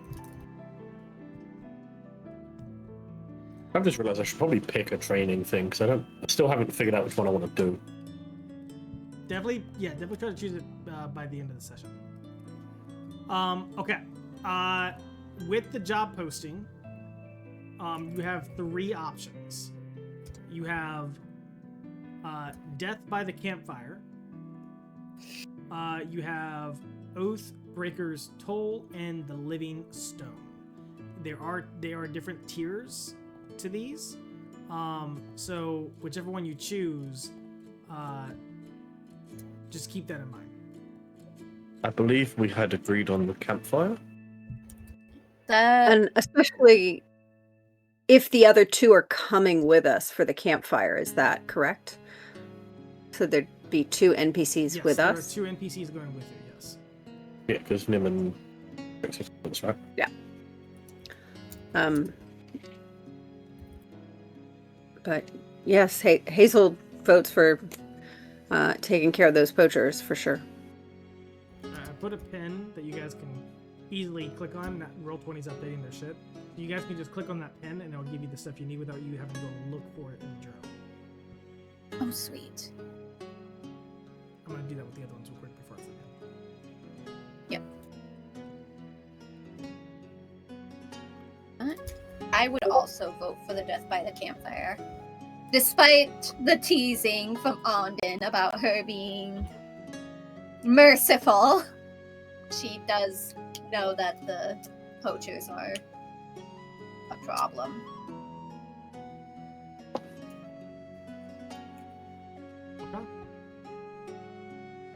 What does everybody else think? I know we talked about it once, but that was when Fitz wasn't here, so we may have changed our mind. I mean, I'm the one that said that's the I want to do this one. What do you guys think? I'm the one that brought it to everyone. That is true, so there's 3 of us. Galen? Pretty sure Ondon said yes because he enjoyed wearing that man's face. I do like the idea of you getting to meet them wearing that, like... Do you still have his face? I do still have it listed in my inventory. Okay, cool. Yeah, but it's probably decayed by now, right? It's Even I spend a better. lot of time in water and around with salt, so I mean, it could just be a horrifying mask What in we need like to do next time, other then, what we do next time is next time you steal someone's face, we bring it back and we get it tanned.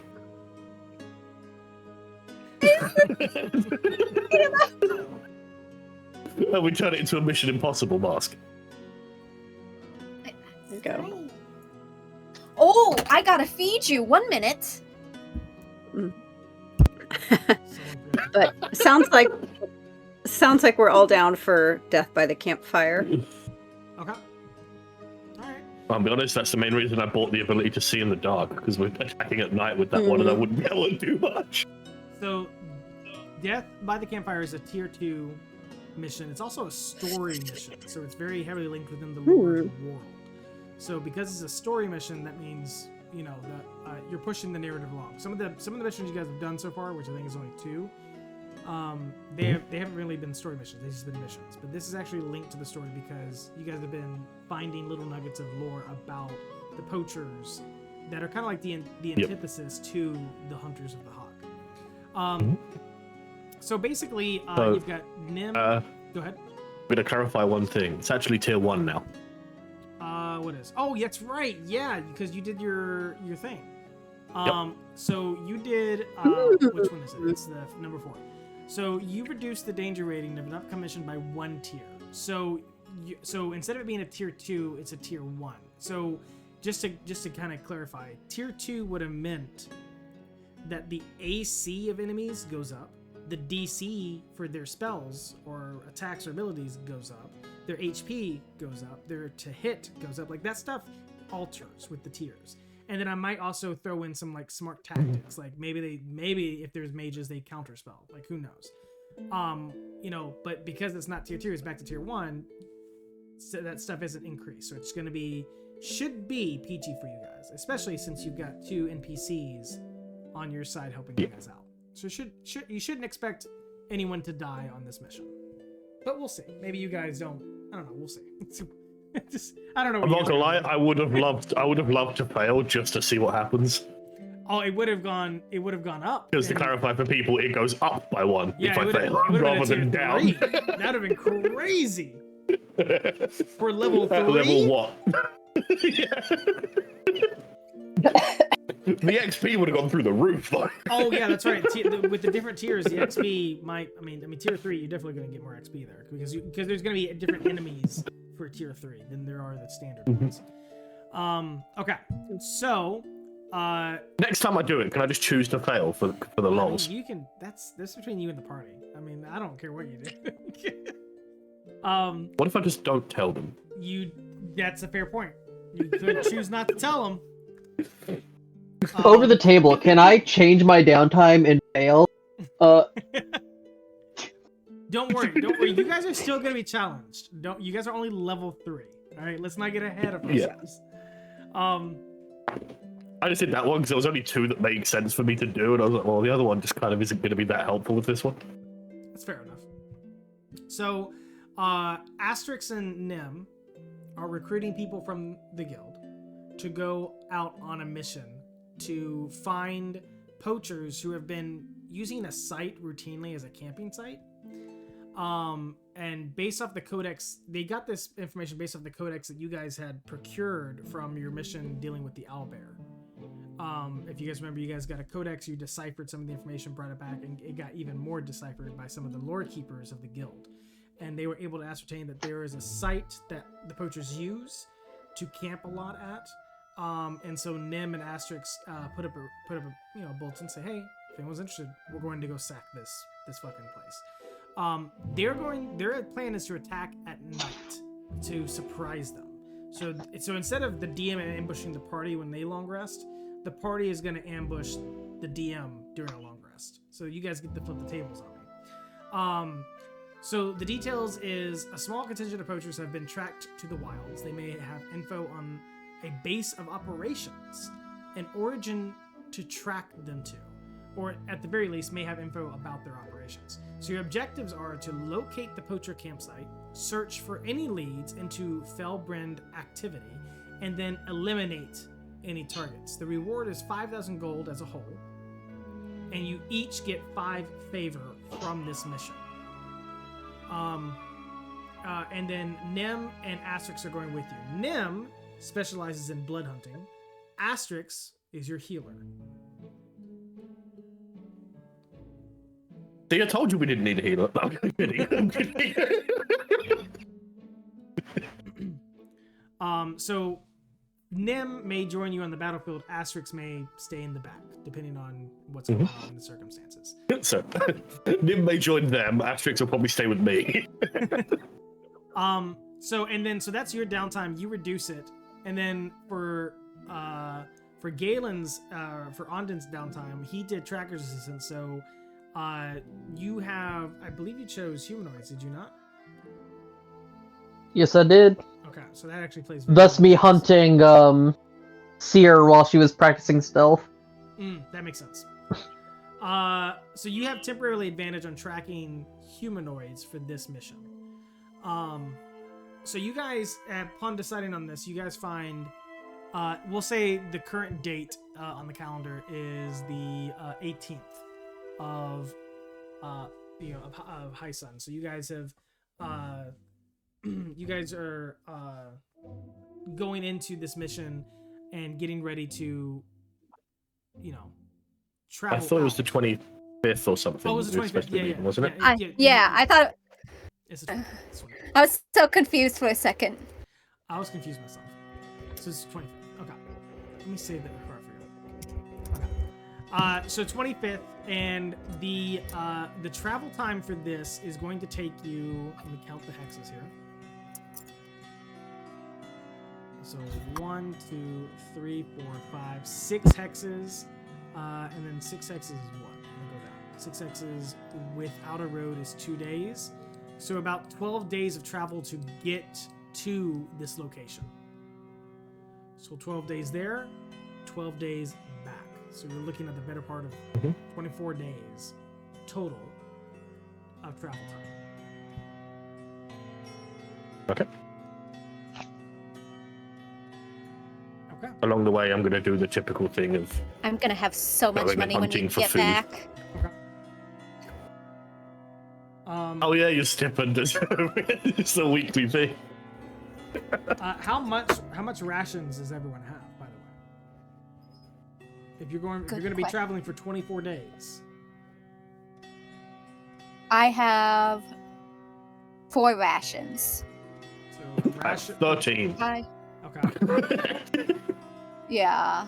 So I mean, at minimum, you need at least 2 rations a day to get you through at least 2 meals. I mean, Oh, I'm I'm gonna going kill to buy things. some more Need 'em. rations. I believe you may also be forgetting that Kaz and Ondin have a horrifying habit of capturing and eating literally everything and anything on a path. Right. Yeah, fair enough. That fair is enough. also true. I just want to make sure we're keeping track of the rations. I have 10 normal rations plus 3 special rations. That's right. Yeah, special. We also have a cooked moose leg. And how much is it to buy rations? I know that's a mechanic I've forgotten about, but No, you're good. It's in the. If I'm I not also mistaken, it's need in to the know PHP. They are. That's 5 gold 1.5. pieces. It would for a day of rations. That's Okay. it's 5 silver for a day of rations, isn't it? They're like half a gold. No, am I wrong? Let's look. Are they not half a gold? I don't remember. I thought they were 0.5. So I'm taking a look right now. The rations. Oh, why is it rations? I have to add an S to it. Jesus. Okay. So rations consist of travel-ready food, including jerky, dried fruit, hardtack, and nuts. It costs 5 silver. Oh, And in terms of nutrition, creature needs an amount of food per day based on its size. So there's I'm actually gonna link this into our chat so you guys can look at it yourselves. I'm not gonna Right. read this whole out. I'll put it in this chat, our main chat. Are you looking at the legacy? I hope not. Yeah, because I'm looking at the regular one. I see legacy is at 5 silver. Oh, wait, no, wait. Wait, why is it saying that? My Are you rations, it looking? says Are you it's looking at a different. number? Are you looking at an amount of them? Because if the cost of Oh. an amount is all of them. Never mind. That's what it was. Never mind. I was getting so confused. Yeah. So I linked the nope, that's Video Ninja. That's weird. Okay, hold on. Control copy. But yeah, Hazel will stock up on rations before they head out, just because she doesn't Maros also do the trust same. her hunting Yeah, abilities. I'm also going to do that. Yeah, And so there I was am it malnutrition? Is that what we were looking for? yeah, I put it in the chat for you guys to There it is. click on. So based on your category size, it'll tell you how much food you need to eat in order to not gain exhaustion. So if you don't Yeah, eat and enough, rations if you don't eat are- enough, you get exhaustion. £2 each, I believe. So a creature that eats nothing for 5 days automatically gains 1 exhaustion level at the end of the 5th day, as well as an additional level at the end of each subsequent day without food. So it's not super crunchy, but you have a little bit of leeway. But a creature that eats but consumes less than half the required food for a day must succeed on a DC Constitution saving throw, DC 10 Constitution saving throw, or gain 1 exhaustion level at the end of the day. Okay, so you still gain exhaustion if you don't pass your con save, but you automatically get it at the end of 5 days. So. Okay, so I'm also going to mention one other thing. Mhm. I am a ranger. So there's one very specific spell rangers get access to, which is very good in this situation. Which is a certain small berry. Oh, yeah, Hazel's got good berry too. Good berry. Yep. That'll do it. That will do it. Which is a full day's worth of food Yep. in one berry. I'll say this. I'll say this. Goodberry is gonna do just fine. It's gonna do just fine. Mentally, though, how many of you are gonna be like, "Oh, I'm good on Goodberry for a month"? I'm sick of berries. And want to get anything else? That's what I was about to say. Kaz and On did again. We eat everything we come across, even if you wouldn't normally think of it as edible. Because didn't we eat that giant hornet too? Dude, I don't know. I think we tried. Yeah. I think you guys tried. I don't think it went very well, but I think we tried. I know we ate a spider at some point. We did, yeah. Yeah. Okay, so Hazel from what touched his from what I'm looking at, I think except for Kaz, I think we are all mediums, so 1 ration will last us 1 day. I am still because it's technically a 2 medium pounds. creature. That's true. Yeah. 'cause You you're looking are, at pounds, okay. You're looking at pounds. Yeah. Yep, so 1 ration equals 1 day. Because it's 2 pounds. Okay. So and how many rations? So do we have all need total? 1 pound. I just bought a whole bunch. Okay. Mm-hmm. Okay. So I have 20. Okay. So you have 20 days Yeah. worth of rations. I have 13, but he's also used to eating nothing but good berries, so he's going to be okay with that. Yeah, you'll be fine. You'll be fine. I understand most people probably aren't going to be comfortable with eating nothing but 1 berry per day for 2 weeks. Or 3 weeks, sorry. Okay. And Hazel bought quite a few, but I think she's just going to plan on kind of alternating. Between You know. Goodberry and the rations. 1 day berry, 1 Yeah. day ration. Exactly. Because also, Mars, you know, that's 20. using up spell slots and stuff. Mara says 20 rations. Mhm. Okay. All right. Well, in that case, since we've got enough rations for the most part to last us, you find Nim and Asterix. Nim and Asterix have heavy packs as well. They even have like a small horse to carry a lot of the load. Not for riding, just for carrying stuff. And they regard the party. And Nim says, "Okay, all of you ready? Everyone's prepared for what's to come."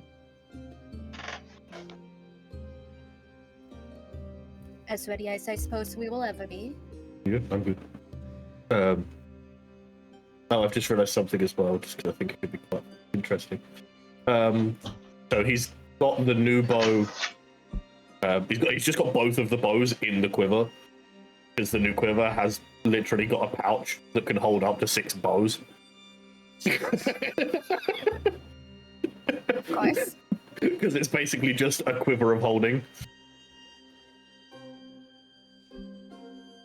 So he's just got the old bow sticking out the top of it, and the new one is just his hand.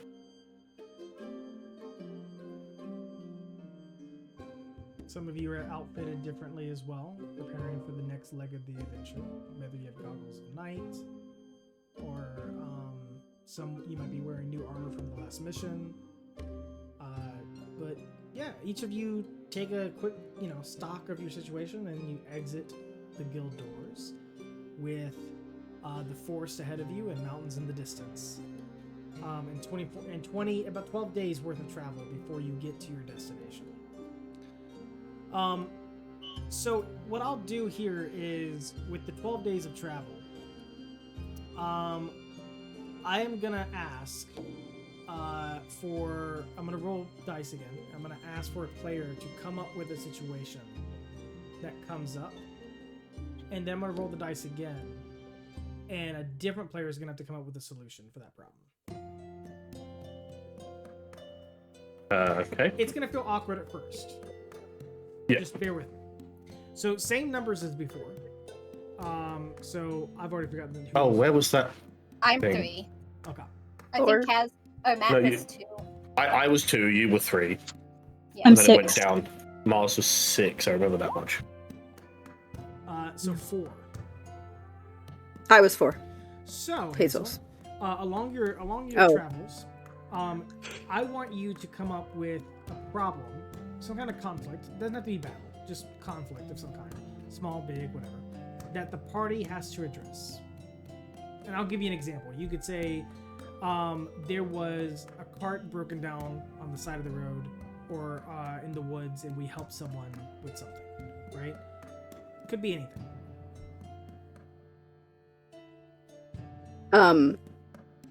I think we come to kind of some kind of narrowing in the path or the road where there's an environmental situation where it's like you have to go this way. You know, there's a rock cliff on one side or something and a ravine on the other. We got to go this way, but in between are like just a medium-sized animal that should not be a problem, except for they are like there's a little colony of them and they are ferociously defending it, but they're also the cutest thing you've ever seen. And so those of us who are a little more swayed by cute things really don't want to hurt them. You know, I think it's kind of like being attacked by like a herd of wombats or capybara, right? Yeah. So that's we've got to get past them, but and because of the broken tie, these creatures, maybe some of them are a little bit bigger than they should be. They've evolved in some kind of capacity. Maybe some have sharper claws, bigger teeth. Maybe some of their fur has turned scales. Who knows? But for the most part, the herd looks very cute. You're right. We're being funneled into angry capybaras. So with that I wanted to situation, make sure I was understanding correctly. with that situation that Hazel just put forth, I'm gonna roll the dice again, and whoever I land on has to come up with a solution for that scenario. This is where you get Hazel again. 3. That was Gabs, I believe. All right, you're No, we muted now. cannot hear you. Oh, so, oops.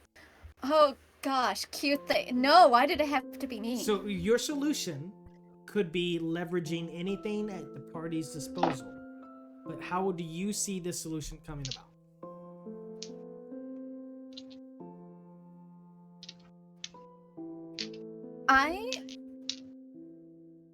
How much area are they taking up? Is my Viable. first question. Hazel, how much do you envision? I mean, like all of it. Like they're Like 1 foot, there's 2, 3 the whole foot. idea. Well, I'd say like the path narrows down to like 5 feet or something, but it's like no, like that's the only 5 feet of space, and they're probably 3 or 4 deep within that space. Okay. Just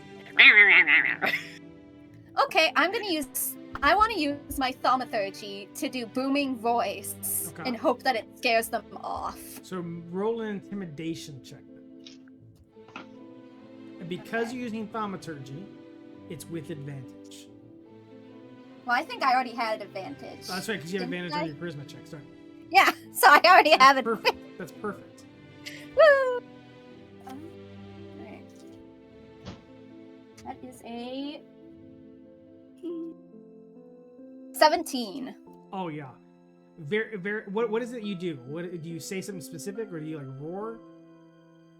I just scream. So it's like really loud scream. Not only do you scare them, but like some of the party members that like Asterix was like, oh, what the hell? I was not prepared for that. as your voice kind of booms out into the forest, and a lot of you see like birds like fly from the trees up into the sky, and you guys see this herd scatter, clearing the road for you guys to travel through. Bro, that was the easiest food source in the world. Why are we scaring them away? They're too cute to eat. Finally something with a decent amount of meat on it, and we're not even going to eat it. Anand's just slowly tucking the knife back away. Like, there are so many nasty things in this forest. I just want to let one of the only cute little animals I've ever seen just survive and thrive. Basically, Yeah. what I feel like almost happened is that you, Hazel, pointed him out up ahead, and then Seer, as a reaction, scream. I also pictured it happening. He's like, "Oh, look, they're so cute."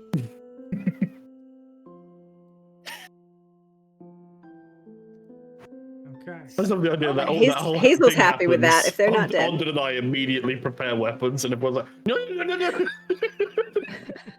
Weapons and condiments. Can I say that one of my things of rations is just condiments? Sure. I've got the herbs. Oh, man. I've got the herbs and spices. You've got the sauce. Why are we so funny tonight? My sides hurt. Okay. I also hate the fact that every time I hear the word capybara, I can't help but thinking of that Baldur's Gate meme where they think it says "Who's that bald capybara?" in the intro music. Who is that ball? Yeah, that one. For those who don't know. I keep thinking of that every time I hear the word capybara, and it really annoys me. Anytime I boot up Baldur's Gate, it's like that. I have a mod to turn mine into caramel dancing, so. Okay. At some point in your journey, Nim kind of bumbles up to Ondon and says, "I've heard somewhere, within the talks that you're pretty good at tracking individuals. May need your assistance once we get closer to the encampment."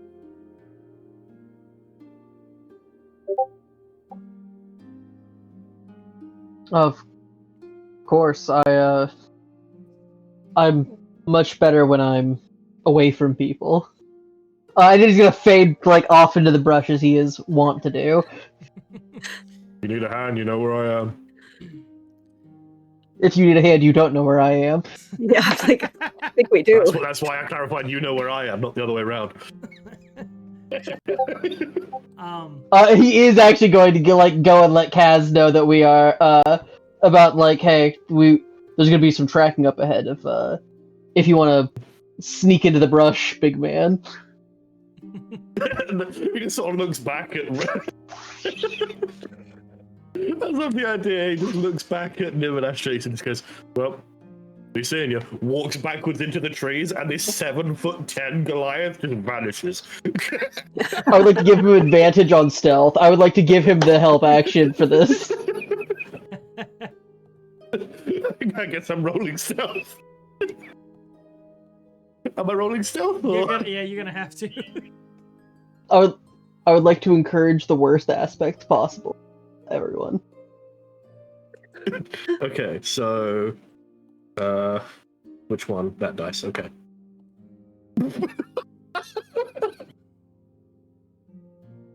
That is a 24. Oh, that's pretty good, actually. He just sort of looks at them and just goes, "Okay, well, there." Just turns around and walks into the forest, and it's like that John Wick scene where the person walks in front of him and he's just gone. He just walks into the tree, pushes a branch out the way. As soon as the branch comes back, he just vanishes. All right.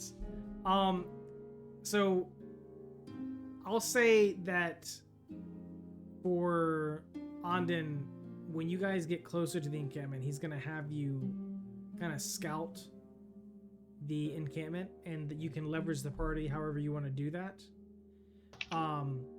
But he's looking for you to get a number of people, and because you're tracking, you'll have advantage when you're doing this. A number of people, like of who's at the camp, and basically what you see and what they're doing, kind of per se. So there's gonna be a few different skill checks that you have to do here for that. And you can have you can have someone help you, or you again leverage the party to accomplish that task. Before I get into doing the actual task, I do think that Ondon is going to embrace that Seer has been trying to be stealthy.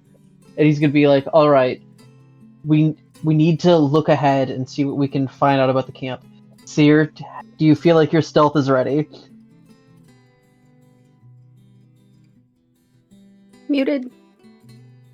Oh my goodness gracious.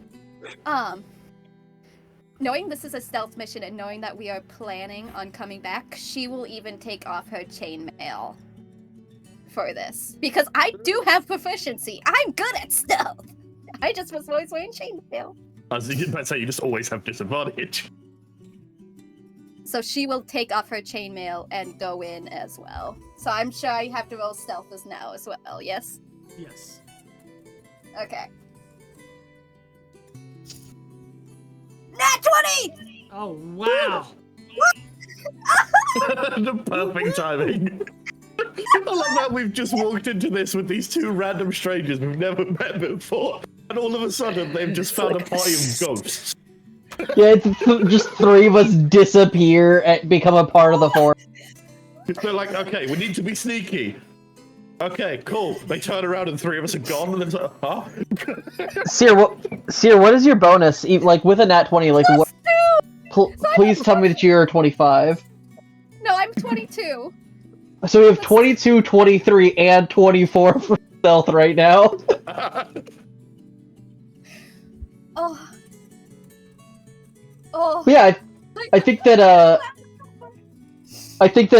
Ondon's plan is to essentially do a little relay of stealthed individuals, like back and forth to the camp. He's taking Kaz, like he's leaving Seer like midway in between, even though she did get that killer stealth. And he's taking Kaz all the way forward, to help because Kaz is really good at tracking, as well. So him and Kaz, I think he's going to try to like weaponize Kaz to like get a lot of that metric information, and Ondon's going to just start making little traps. On that note, would Ondon have told Sia that Kaz is kind of the one mapping it out mainly? I don't think that he had I don't think he had the social grace to let you know that you are not the first person in the party that he had disappear with him. I think that this is just... I'm saying that because I have message, and I would preemptively get ready to cast message, so that way, if I know who's mainly scouting, Sia would cast message on them. To try. I do think that Ondon is not against, like, the social grace of it is not like, oh, I should probably let her know that there's another person there. It is absolutely like, okay, she's unseen, he's unseen, I am unseen. Absolute silence. He does not consider the magic of it. But if we all unsee ourselves, maybe. Okay, that was my only Are question. you also failing stealth checks against each other? We're just gonna cover each other. We're just all gonna cover our eyes. Like, if I can't see you, you can't see me. Yeah. Okay. I mean, anyways.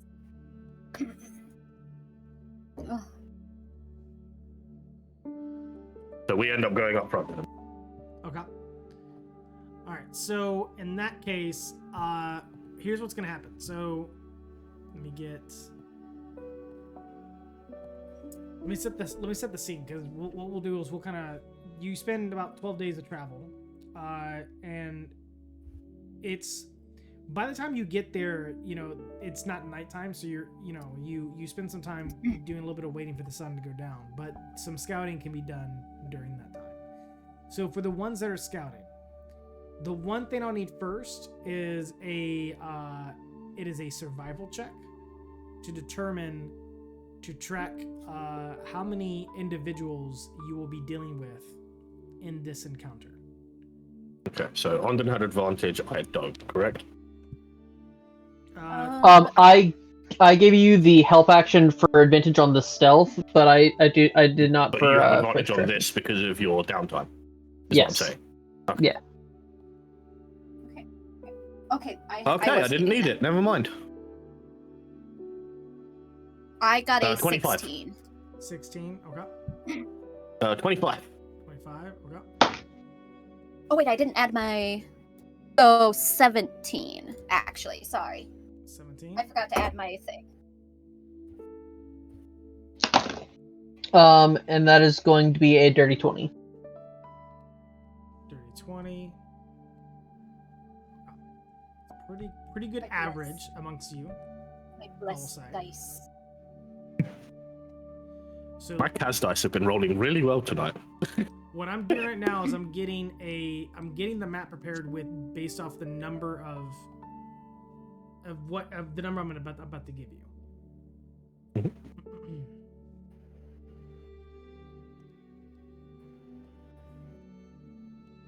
Watch, our really good rolls mean that we're gonna have a lot of enemies, guys. I'm just gonna tell. Are we? Obviously, I know we're not right on top of each other. Are we close enough that we can see each other, like the three of us, or me and Ondon, or whatever like that? You guys. I would say you guys rolled really fucking good stealth. So, I'll let you decide how you play that out. Because I was more just thinking, like, keeping count of how many there were. We could just be signing back and forth. That's right. We all know common sign There's language. all three of us are the sign language people. Sounds kosher to me. That's right. I forgot. Good remembering that. Because Kaz specifically learnt it because he saw other members of the group using it. He didn't originally know it. I had time to learn it.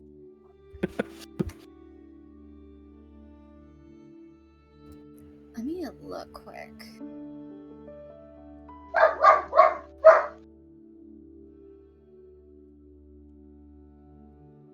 Because part of my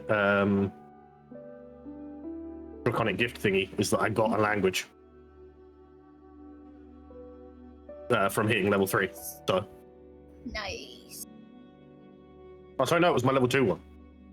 My level 2 one was the one where I chose sign language.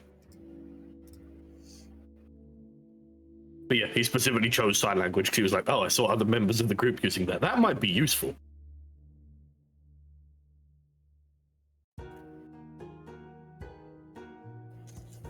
So he's basically just looking at Ondon and seeing us in different directions, just deciding, like, how many could you see? I could see this many.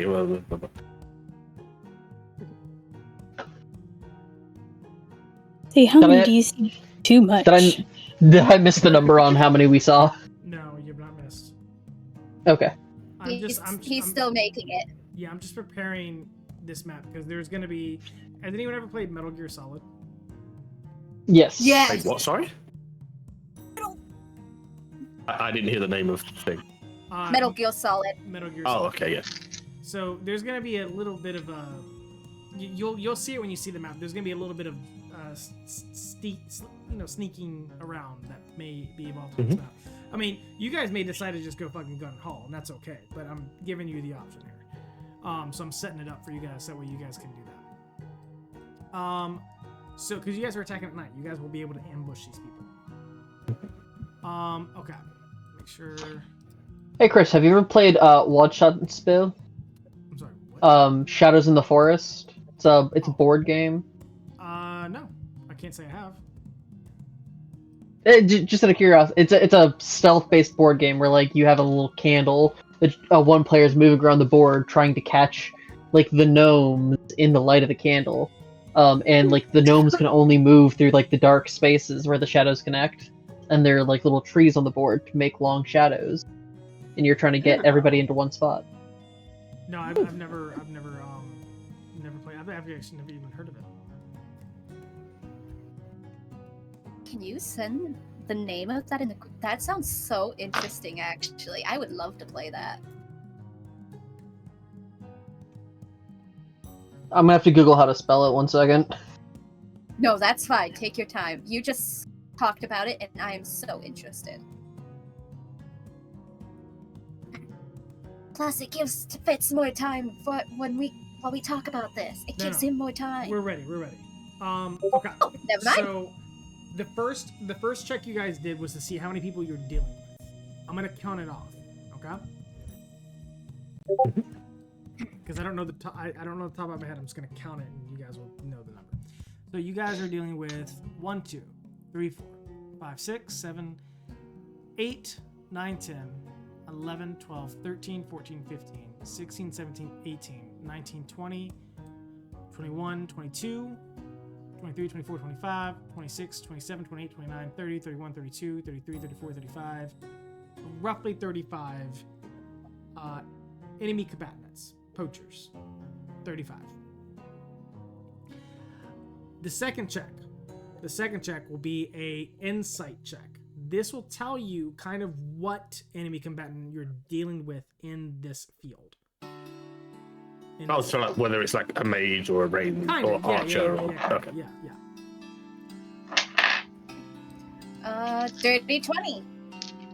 I found my dice for the evening. Okay. Am I correct in saying that I have advantage? Yes, your character still has advantage. 21. I have also found my dice for the night because dirty 20 as well. You guys are rolling really good. This is good for you guys. I found it's one of my fanciest dice, and of course the one night. I've tried it before, but tonight it's really good. Yeah, mine are my Kaz dice, but specifically the smaller of the two d20s. For some reason, the big one hates me. Okay. So, go ahead. I'm just rolling the ball of pain. It's like it's sliced. I almost bought a set like that at one point. Yeah, like Okay. Okay. Sorry. No, you're good. So you guys were really well. So here's what you're dealing with. There's at least 2 spellcasters. Okay. Most individuals are going to be. Let me double check. Oh, I'm sorry. There's 2 spellcasters and at least 2 wolves. Are the wolves included in the number of poachers? Yes. Like it's 33 poachers and 2 wolves? Combatants. That number included the wolves. Okay. Of the people that you're scouting, you know that most of them are carrying some type of blade and either a light crossbow or I believe it's a longbow. Let me double check. They have a ranged weapon of some kind. They have a ranged weapon of some kind. It's a longbow, yeah. So they either have a blade of some kind or a light crossbow or a longbow, based off of your scouting of the encampment. So again, there's like 35-ish people. At least 2 of them are spellcasters, at least 2 of them are wolves, and those who are there are carrying mostly a blade and some kind of ranged weapon. This is at night. I'm gonna show you the map here in a second. Just to give you like a lay of the lands. And I'm gonna tell you where you're gonna come in from. And once I do that, and you've had time to process what you see, I'm then going to turn the lights off and give you only field of vision because it's night. If that makes sense. Okay. Yep. Yes. All right. So we're getting the lay of the land because of where we scouted during the day, Yes. and then we're flipping to nighttime. Okay. So Okay. I'm gonna put you guys on the map. It's gonna look dark at first. And Zoom out a little perhaps bit. Is this an actual cliff that would be there for real? Yes. So you guys are coming in from that direction. Okay. So let me go ahead and show you guys what it looks like without this. And can I also ask if I notice this like species of the majority of the poachers? Okay. I would say you notice most of them are human except for one. There's a guy running around who looks dwarvish. Okay. So can you guys see Are we the supposed to be able to see the triangles? Yes, that's there for a reason. Okay.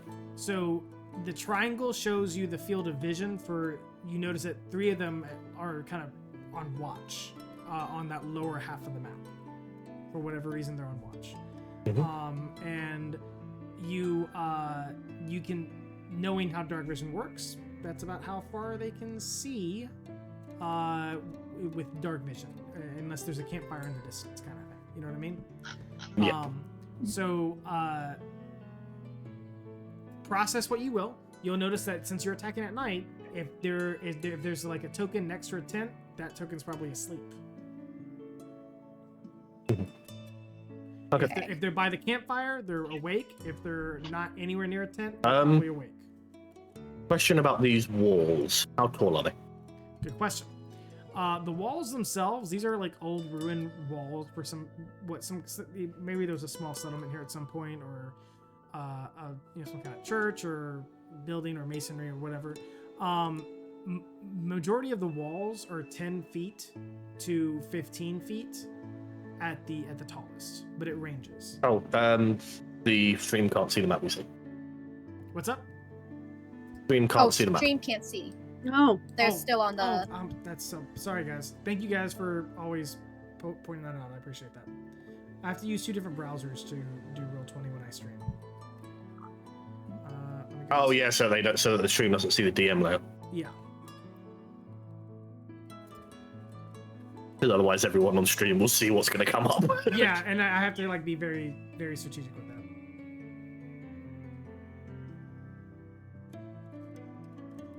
So would they be tall enough to see? Small enough to see over, or? No. These are barriers for sure. Okay. That was the main clarifying factor I'm looking for. Because my thought is, I'm a ranged person, it makes more sense for me to stay on the high ground, but then I realize if I can't see half the battlefield because there's walls in the way, then maybe not.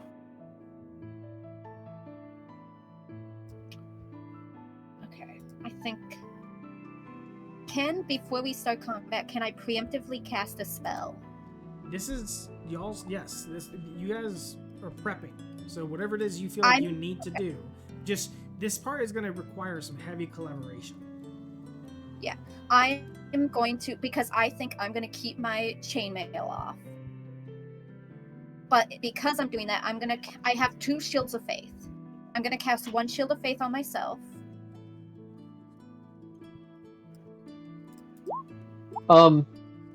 As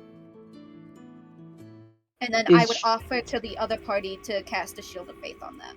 As a reminder, Shield of Faith is a concentration spell. If you have 1 going. Yeah, if you have meta magic, you could twin spell it, but I don't believe you do. If I'm incorrect, tell me. I don't know why I have 2 then.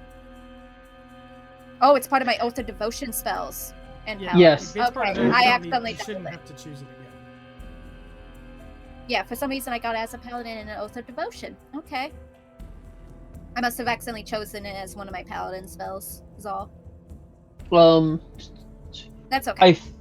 I think, given that we are almost done with the time for your desired end time, Chris, I think that it's primarily just going to be a talk and strategize. Okay. I mean, that's fair, too. I mean... that's true. You guys may want to decide to, like... Because I'll keep the map like this until the next time we meet, so you guys can discuss how it is you want to tackle this, leveraging your abilities, spells. Keep in mind our initiative rules. So the way I do initiative is Baldur's Gate 3 style. So you're going to be able to attack outside of initiative. But once all of you have done that, and then you roll initiative, you lose your attack in that first initiative round because you already spent it. Does that make sense? Yeah. Okay. So, strategy-wise, I have a suggestion that might seem a bit odd to people. Oh, actually, hold on. I'm so sorry, Matt. Let me clarify one more thing before you go into that. Mm-hmm. The other thing I'll say is, if the party, there's a few different ways you guys can approach this. You can just fucking go full on combat. It will alert them, and they will react accordingly. If you decide to like solid snake this shit, where you're attacking small sections at a time, then that means there's going to be a new initiative every time you do that. Okay. Does that make sense? So, like, if you attack if you attack, let's say, this small campfire and you don't alert anyone else when doing it, somehow you don't alert them, then when you go to the next one, let's say you go over to the one to the right, that's going to be a new initiative, if that makes sense. Yeah. Okay. Just want to put that Okay. So my suggestion is, and I'm curious to hear obviously other people's opinions, I think we circle around and come from the other side. I think we start at the bottom. So you're saying, start over here? I'm saying start down here, yeah. Yeah. Because Can my I thought process is we want to get rid of the Overwatch first. They are the first people that we want gone. Can I offer a counter solution? Because we have a bigger party. Right now, 3 of us have really good stealth, and we could probably get a really good stealth again. Why don't one of us will go with the rest of the party? Is what I'm offering, but 2 of us stay at the top and slowly assassinate as quickly as we can and work our way down to you. So basically, you guys would be like the big distraction down here. Whoever's down here would be the big distraction, and then everyone else, the 2 will flank in from behind and start picking them off. My main thought is these 3 guys need to go. These need to be like the first 3 people dead. Possible. Obviously, we might have to deal with the people down here first at this campfire. I think they're in bed because they're by the tent, so I think they're in bed. to clarify, the only 2 people. So there's only one. Yeah. So hold on. This guy, this wolf, are the only 2 that are at the campfire. The other 3, it's hard to do it with these tokens. The other Are 3 in their like, tents asleep, basically. Yes. If you hold Alt while you're moving them, they don't lock to the grid. Oh, you're amazing. Thank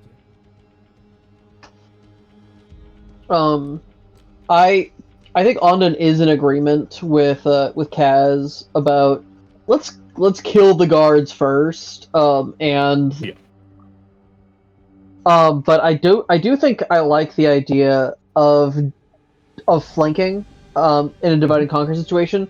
The only difficulty with that is the scale of the map means that there's going to be some limited option to close if there is somebody that gets like really hurt, because like from the cliff on one side to the cliff on the other, that's a pretty good span of feet there. Okay, I'm just saying this because us 3 have been talking a lot. What do Maros and Riley, what are you guys thinking?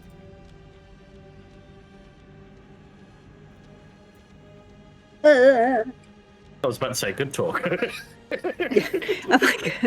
I think gut check.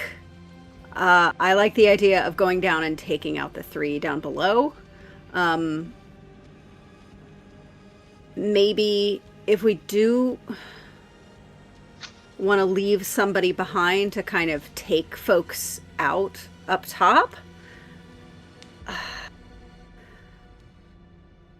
I guess I just worry that's a lot concentrated up top.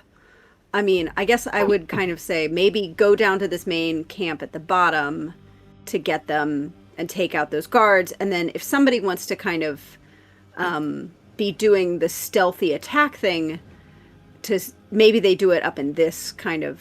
Well, that's not very. What about if we start doing it down here? But like, if they were like taking out this little camp first, right? But I think that point about that it being too far, is important, and there's just so many of them up on that top section. So I think if you alerted any of them that you were up there, you'd be swamped and you'd be dead.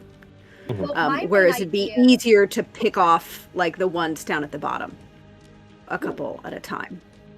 Especially because you can kind of stay behind these walls while you do it potentially. Like there's like this. There's a whole like definitely that's take out the sleeping dudes. That's true. Before they wake up. Sneak into the tents and kill them. Yeah. But I do think so I like go down south first and then I'd also like to split from point out there, that maybe. if I remember from like the last big comment that we did, Maros has some really good crowd control abilities to prevent people from like really closing that distance, and we can control.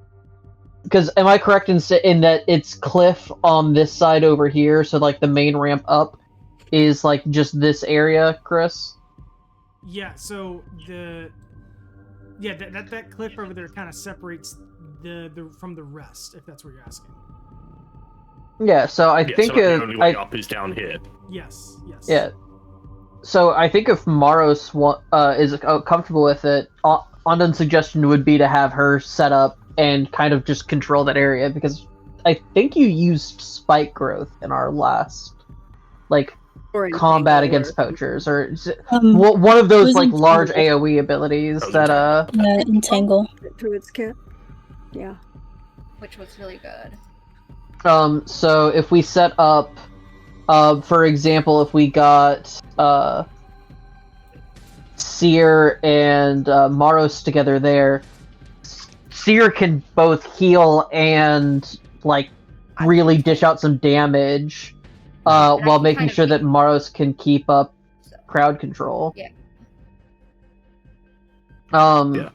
I know that there's some mad damage in Hazel, even though you would not expect from Hazel's disposition that she's dishing out mad damage. I know she's got it in her, though. You're making the face that's making me question I have to figure out how to do it. Yeah. No, I maybe do. I just... Yeah. My main reason for thinking to start from the bottom in general is, one, there's these three guys here. And two, there's the fact that up top here, big campfire, small campfire, and massive amounts of like enemies in groups. Up here, there is one campfire. There is one light source on this entire bottom half of the map. Yeah. I also think Kaz is the only person that has like the range to cover this like entire area if we started from the top anyways. And hit the other side of the map. Yeah. I'll have disadvantage anywhere past 150, so anywhere past here I'll have disadvantage. But I can fight to the other side of the map pretty much. Because I have up to 300 with a longbow. So I can literally cover the entire map if I wanted to. My only issue is all of these walls are on this side. Right, go ahead. Well, I think that's... I was saying, like, the biggest problem with if I was to sit up top where we are now is all of these walls are on this side of the map. So I wouldn't be able to do anything from that side. Open parts of them are facing the bottom half. Which is probably by design. I guess my only concern, which is why I was suggesting the picking off, is we don't know. Like, we assume that these are the only people in the area. We don't know if they have hunting parties out and about. Mm-hmm. So well, if we leave them... I mean, y'all have been scouting for a day. Is that something we might know? Especially if you've been overhearing, like... Or, you're kind of seeing comings and goings. Yeah, my main concern is that we don't know what reinforcements they may have in the area, and if we don't start thinning their numbers quick, they might be able to go and get reinforcements, and then we are out of luck. Even more outnumbered. I'll say this. I'll say this. Your scouting that you did, which was really good scouting, covered the hours of, let's say, 6 p.m. to, we'll say, 1 a.m. Because you're trying to catch them when they're sleeping. So the number I gave you covers that range of time.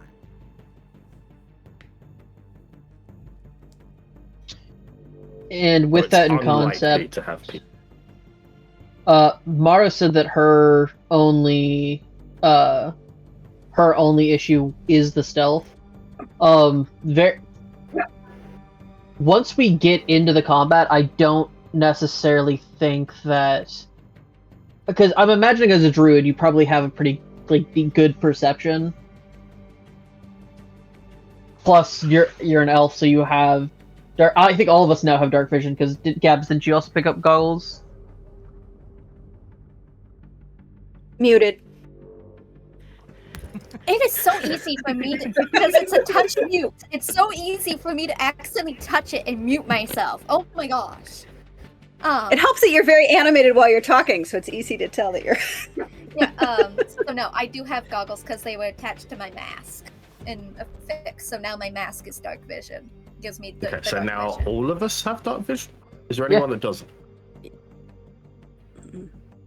So at least we can all see now. I think you I will say One of the NPCs, maybe, but No, they both. yeah, they and I both will have. say, yeah, Okay. Hazel's also So- not very stealthy.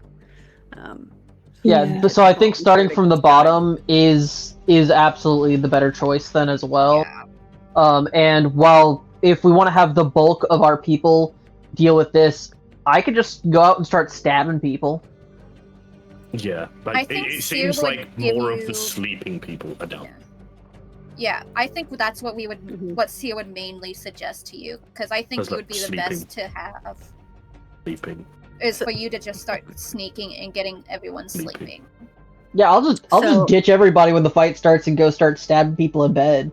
I don't think I'll have the time to like wear a face mask, but If Seer But, like- knows that that's the plan, she will also give guidance to you, and that's one of my So cantrips, those are because the she will those are the absolutely- places we have people confirmed sleeping. I've circled them and see which one has more of them. just to give you that extra edge. Well, and because there's less, I don't know. I mean, I would think that when we go down, maybe it makes more sense to go that way Mhm. because there's less people sleeping to hear us.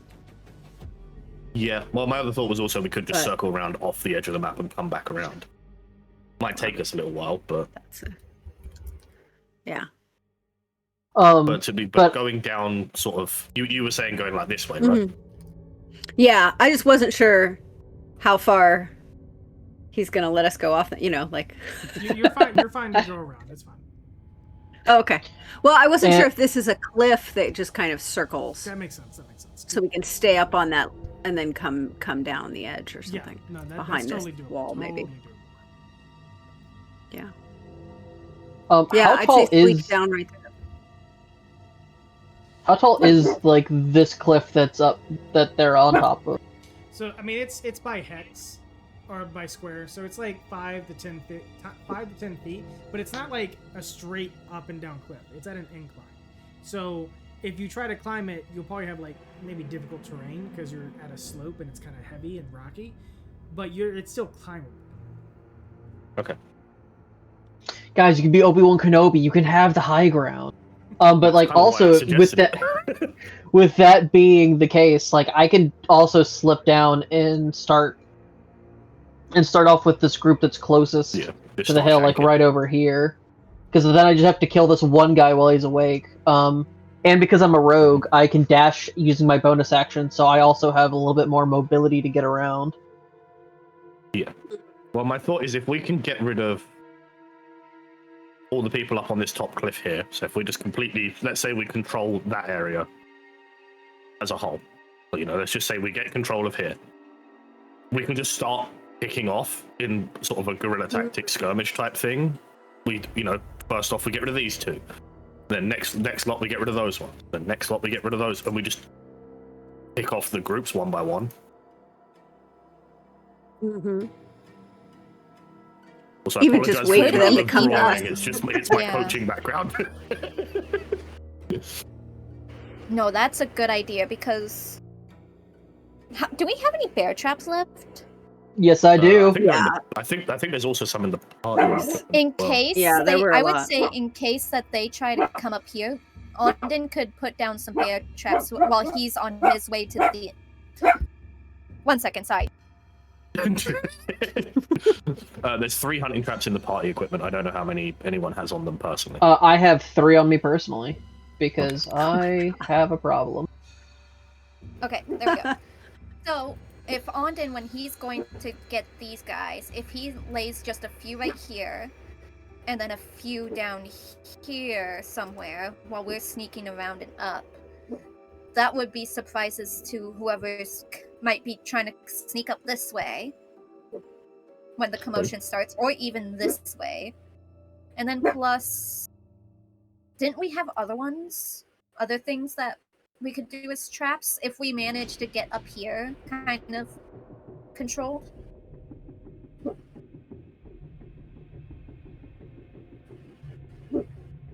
I feel like there was other traps that we did, and I don't once when we did do a long rest, and I remember Fitz making a comment of, "You guys are the most oh no, it was Boomy. Boomy had a lot of them." Yeah. Okay, never mind. Yeah. Okay. We still have 6 bear traps. That's a lot of bear traps. That is. And I also have entangle and snare, which either one would work. Snare. Yeah. How much rope do we have? Because doesn't snare need rope? Mm-hmm. I mean, how much rope does it need? Because I got rope. I think just 25 feet of rope. Okay, Is so snare half a also roll. concentration though? And I think snare is like a one-person thing, whereas entangle is area of effect, holds a lot of people. So Mm-hmm. But it's snare not... also has a casting time of 1 minute and duration of an hour or of 8 hours. yeah, I think it's a hideout kind of. I know this is a very strange idea. You reckon it would work if we were to get rid of all the people and I just tell the wolf, "Hey, there's food over there. Go over there." I do have speak with animals. I could just convince the wolf to bugger off. I mean, if he's It is loyal at not all a to the group, that concentration might be hard, system. but No, it's not. Yeah. I don't know. I guess it depends on how loud we want to be. Do we want to ambush and make a distraction for Ondin? Or do we still want to go in quiet? I think our best bet is to at least start off quiet. Obviously, at some point, we are going to have to, if we do the thing of, we start down here and we take over this area, at some point, we are going to have to start moving further out in waves, just to try and actually have some coverage of the map, basically. So we don't I have an necessarily... Oh? Sorry, I was saying I have an ability that can either damage or heal. So if we do get a large amount of people, it has like a 10-foot radius. What's it called? It's Land's Aid, so I'm Circle of the Land. So Land's Age damage. And you said that Nim is good at blood hunting. What does that mean? Can he help us in any way? Yeah, so for Nim, most of his abilities allow him the ability to fight better on the battlefield. But part of it is he can track people by blood. So once he has their blood, there's things he can do with it. But you probably would have garnered some kind of knowledge about what he's capable of. So Nim himself has like half plate armor on. He carries around a greatsword. Despite being like 5'7", he's kind of like on the shorter side, but he has like a greatsword and some half plate armor.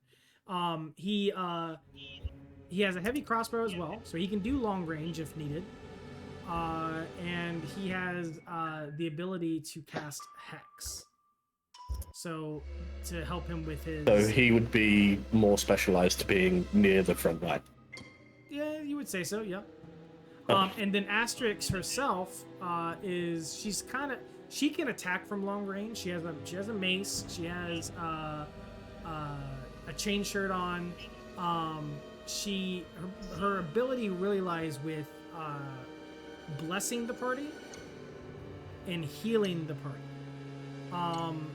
But she can attack from long range if needed. The most that she can do is 60 feet though. Well, maybe it makes sense for her to stay up here after we've gotten it. Yeah. My thought is kind of the main reason I brought it up in the first place is it would be it's the most defensible position of the area. No, and that makes sense. We just now gotta try and think taking this our cliff way. here. Yeah. Wait, quick question. What did you say the race everyone was? Like the enemies were? Mostly humans. Yeah, Mostly human. The only So- one that didn't fit that description was there was a dwarf that was running around at one point. Okay, so I have fire play. That means I could snuff out a campfire. It also appears that these 3 lookouts are elves. Okay. But if all of us have Mark. dark vision, could I snuff out the campfire?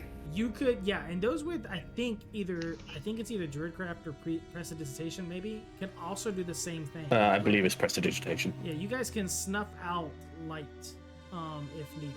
But yes, to answer your question, Morris, you could definitely snuff out a campfire. So would that help us in any way if we did that? Once we take out this upper level. But once we take this upper level over, you just drop that campfire. There's no backlight behind us. Because if we have a backlight behind us while we're standing on the edge of the cliff, that is the most blatant example of silhouetting I've ever seen. Yeah.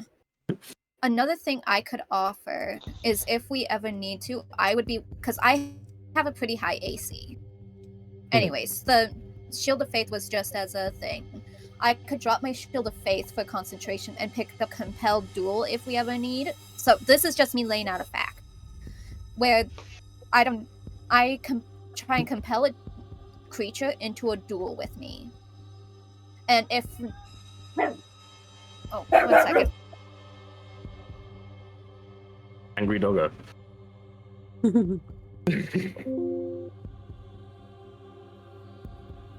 So I apologize for all the drawing all over your map.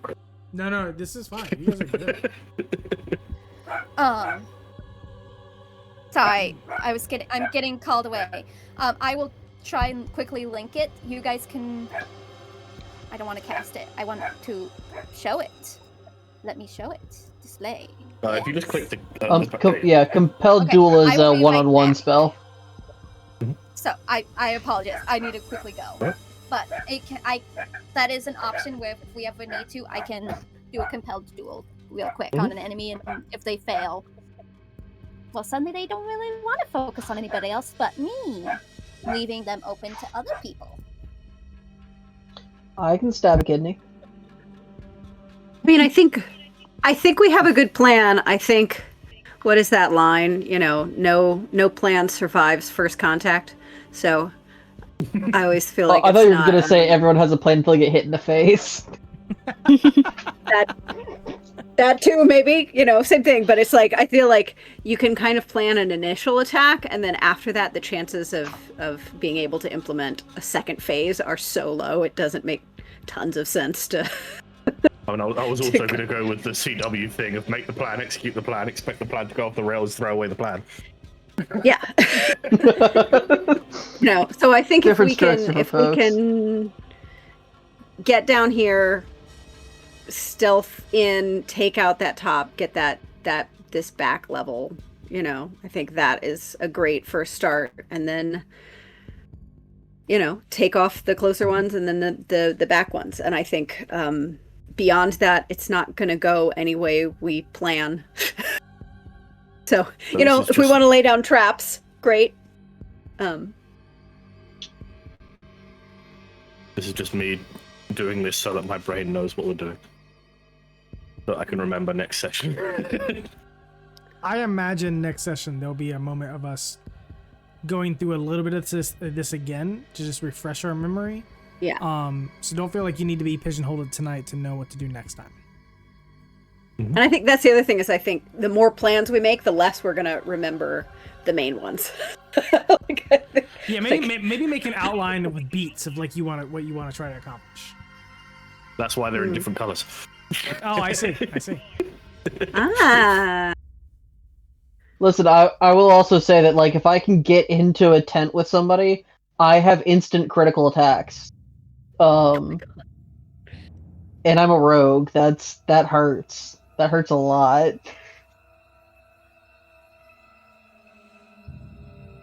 Okay. Can I ask for area of effect or like? So when they're standing like this, Yeah. like there's only one block between them. The block is 5. So do they count as being within 5 feet of each other, or are they? No, it's 10 feet feet. It's 10 apart. feet. Okay. Okay. Unless you're using something like Melf's meteors, where you can target the space in between them. No, it's something like I've got sleep. Acid splash. Which is Oh, okay. Sleep is like a 5 or a command. I'm just trying to think like how to kind of take them out in quiet ways that don't cause them to scream out and alert everybody else. And also, if you use sleep, again, instant critical if you get within 5 feet of them. Just a fun thing there. Sleep does also have a. Is it only 5 feet? Each creature returns within a 5 foot Yeah, radius? they've changed sleep from 2014 for sure. Yeah. Oh, they ruined sleep, man. That kind of sucks. Yeah, there's like they have to fail twice, I think, to be completely asleep. Yeah. Which is crazy that they have to fail twice. They nerf sleep hard. They probably were tired of players fucking using it so well. I mean, at low level, it's godly. At high level, it doesn't matter. Yeah. But I guess at high level, this kind of, I mean, depending on the save, but. Okay, well, how about this? We'll call it here because we're at 9:39. There was no way we were gonna be able to attack this tonight, but now you kind of have an idea. I'm going to keep the map as it is, and you guys over the next week can talk amongst each other and decide how you want to do stuff. Keep in mind that when we get back to this, the dark vision goes up, so the walls are going to cut off your vision. You're not going to be able to see across the map so well. So just keep some of that stuff in mind, because what you can't see, they also can't see, because most of them are humans and they need the dark vision. So I think the only ones yeah, I forgot. Yeah, there was a dwarf and then the 3 scouts. The 3 scouts are elvish in nature because they have dark vision. But other than that, the rest of them are going to be humans. So just keep that in mind for the next time. So we'll call it there. I think no one's told me otherwise. We're good for next week. And if someone tells me otherwise, you just let me know. And I expect us to, in the next session, be get through this whole combat and be done. I expect we'll never. I mean, who knows? I always plan too much. We did spend quite a bit of our session just sitting and planning. So. I mean, you also did a lot of role playing. You guys are kind of itching to get back into it, so I wasn't trying to rush anyone. Yeah. Okay, so in that case, for those who are watching, thank you for joining us. Thank you for staying if you did. Thank you for joining us in the middle if you did. And just thank you in general. We appreciate you. Thank you for your time. We are planning to come back next week until further notice, where our players will tackle see the fight. Yeah, the players will tackle this fight. I'm actually very excited to see how you guys do this. I'm hoping that your plans are intact. Like, I hope they don't get fucked by bad rolling. You know what I mean? So, because that's how it be. But yes, thank you, and we will see everyone next week. Bye bye. Bye. Okay. Auf Wiedersehen.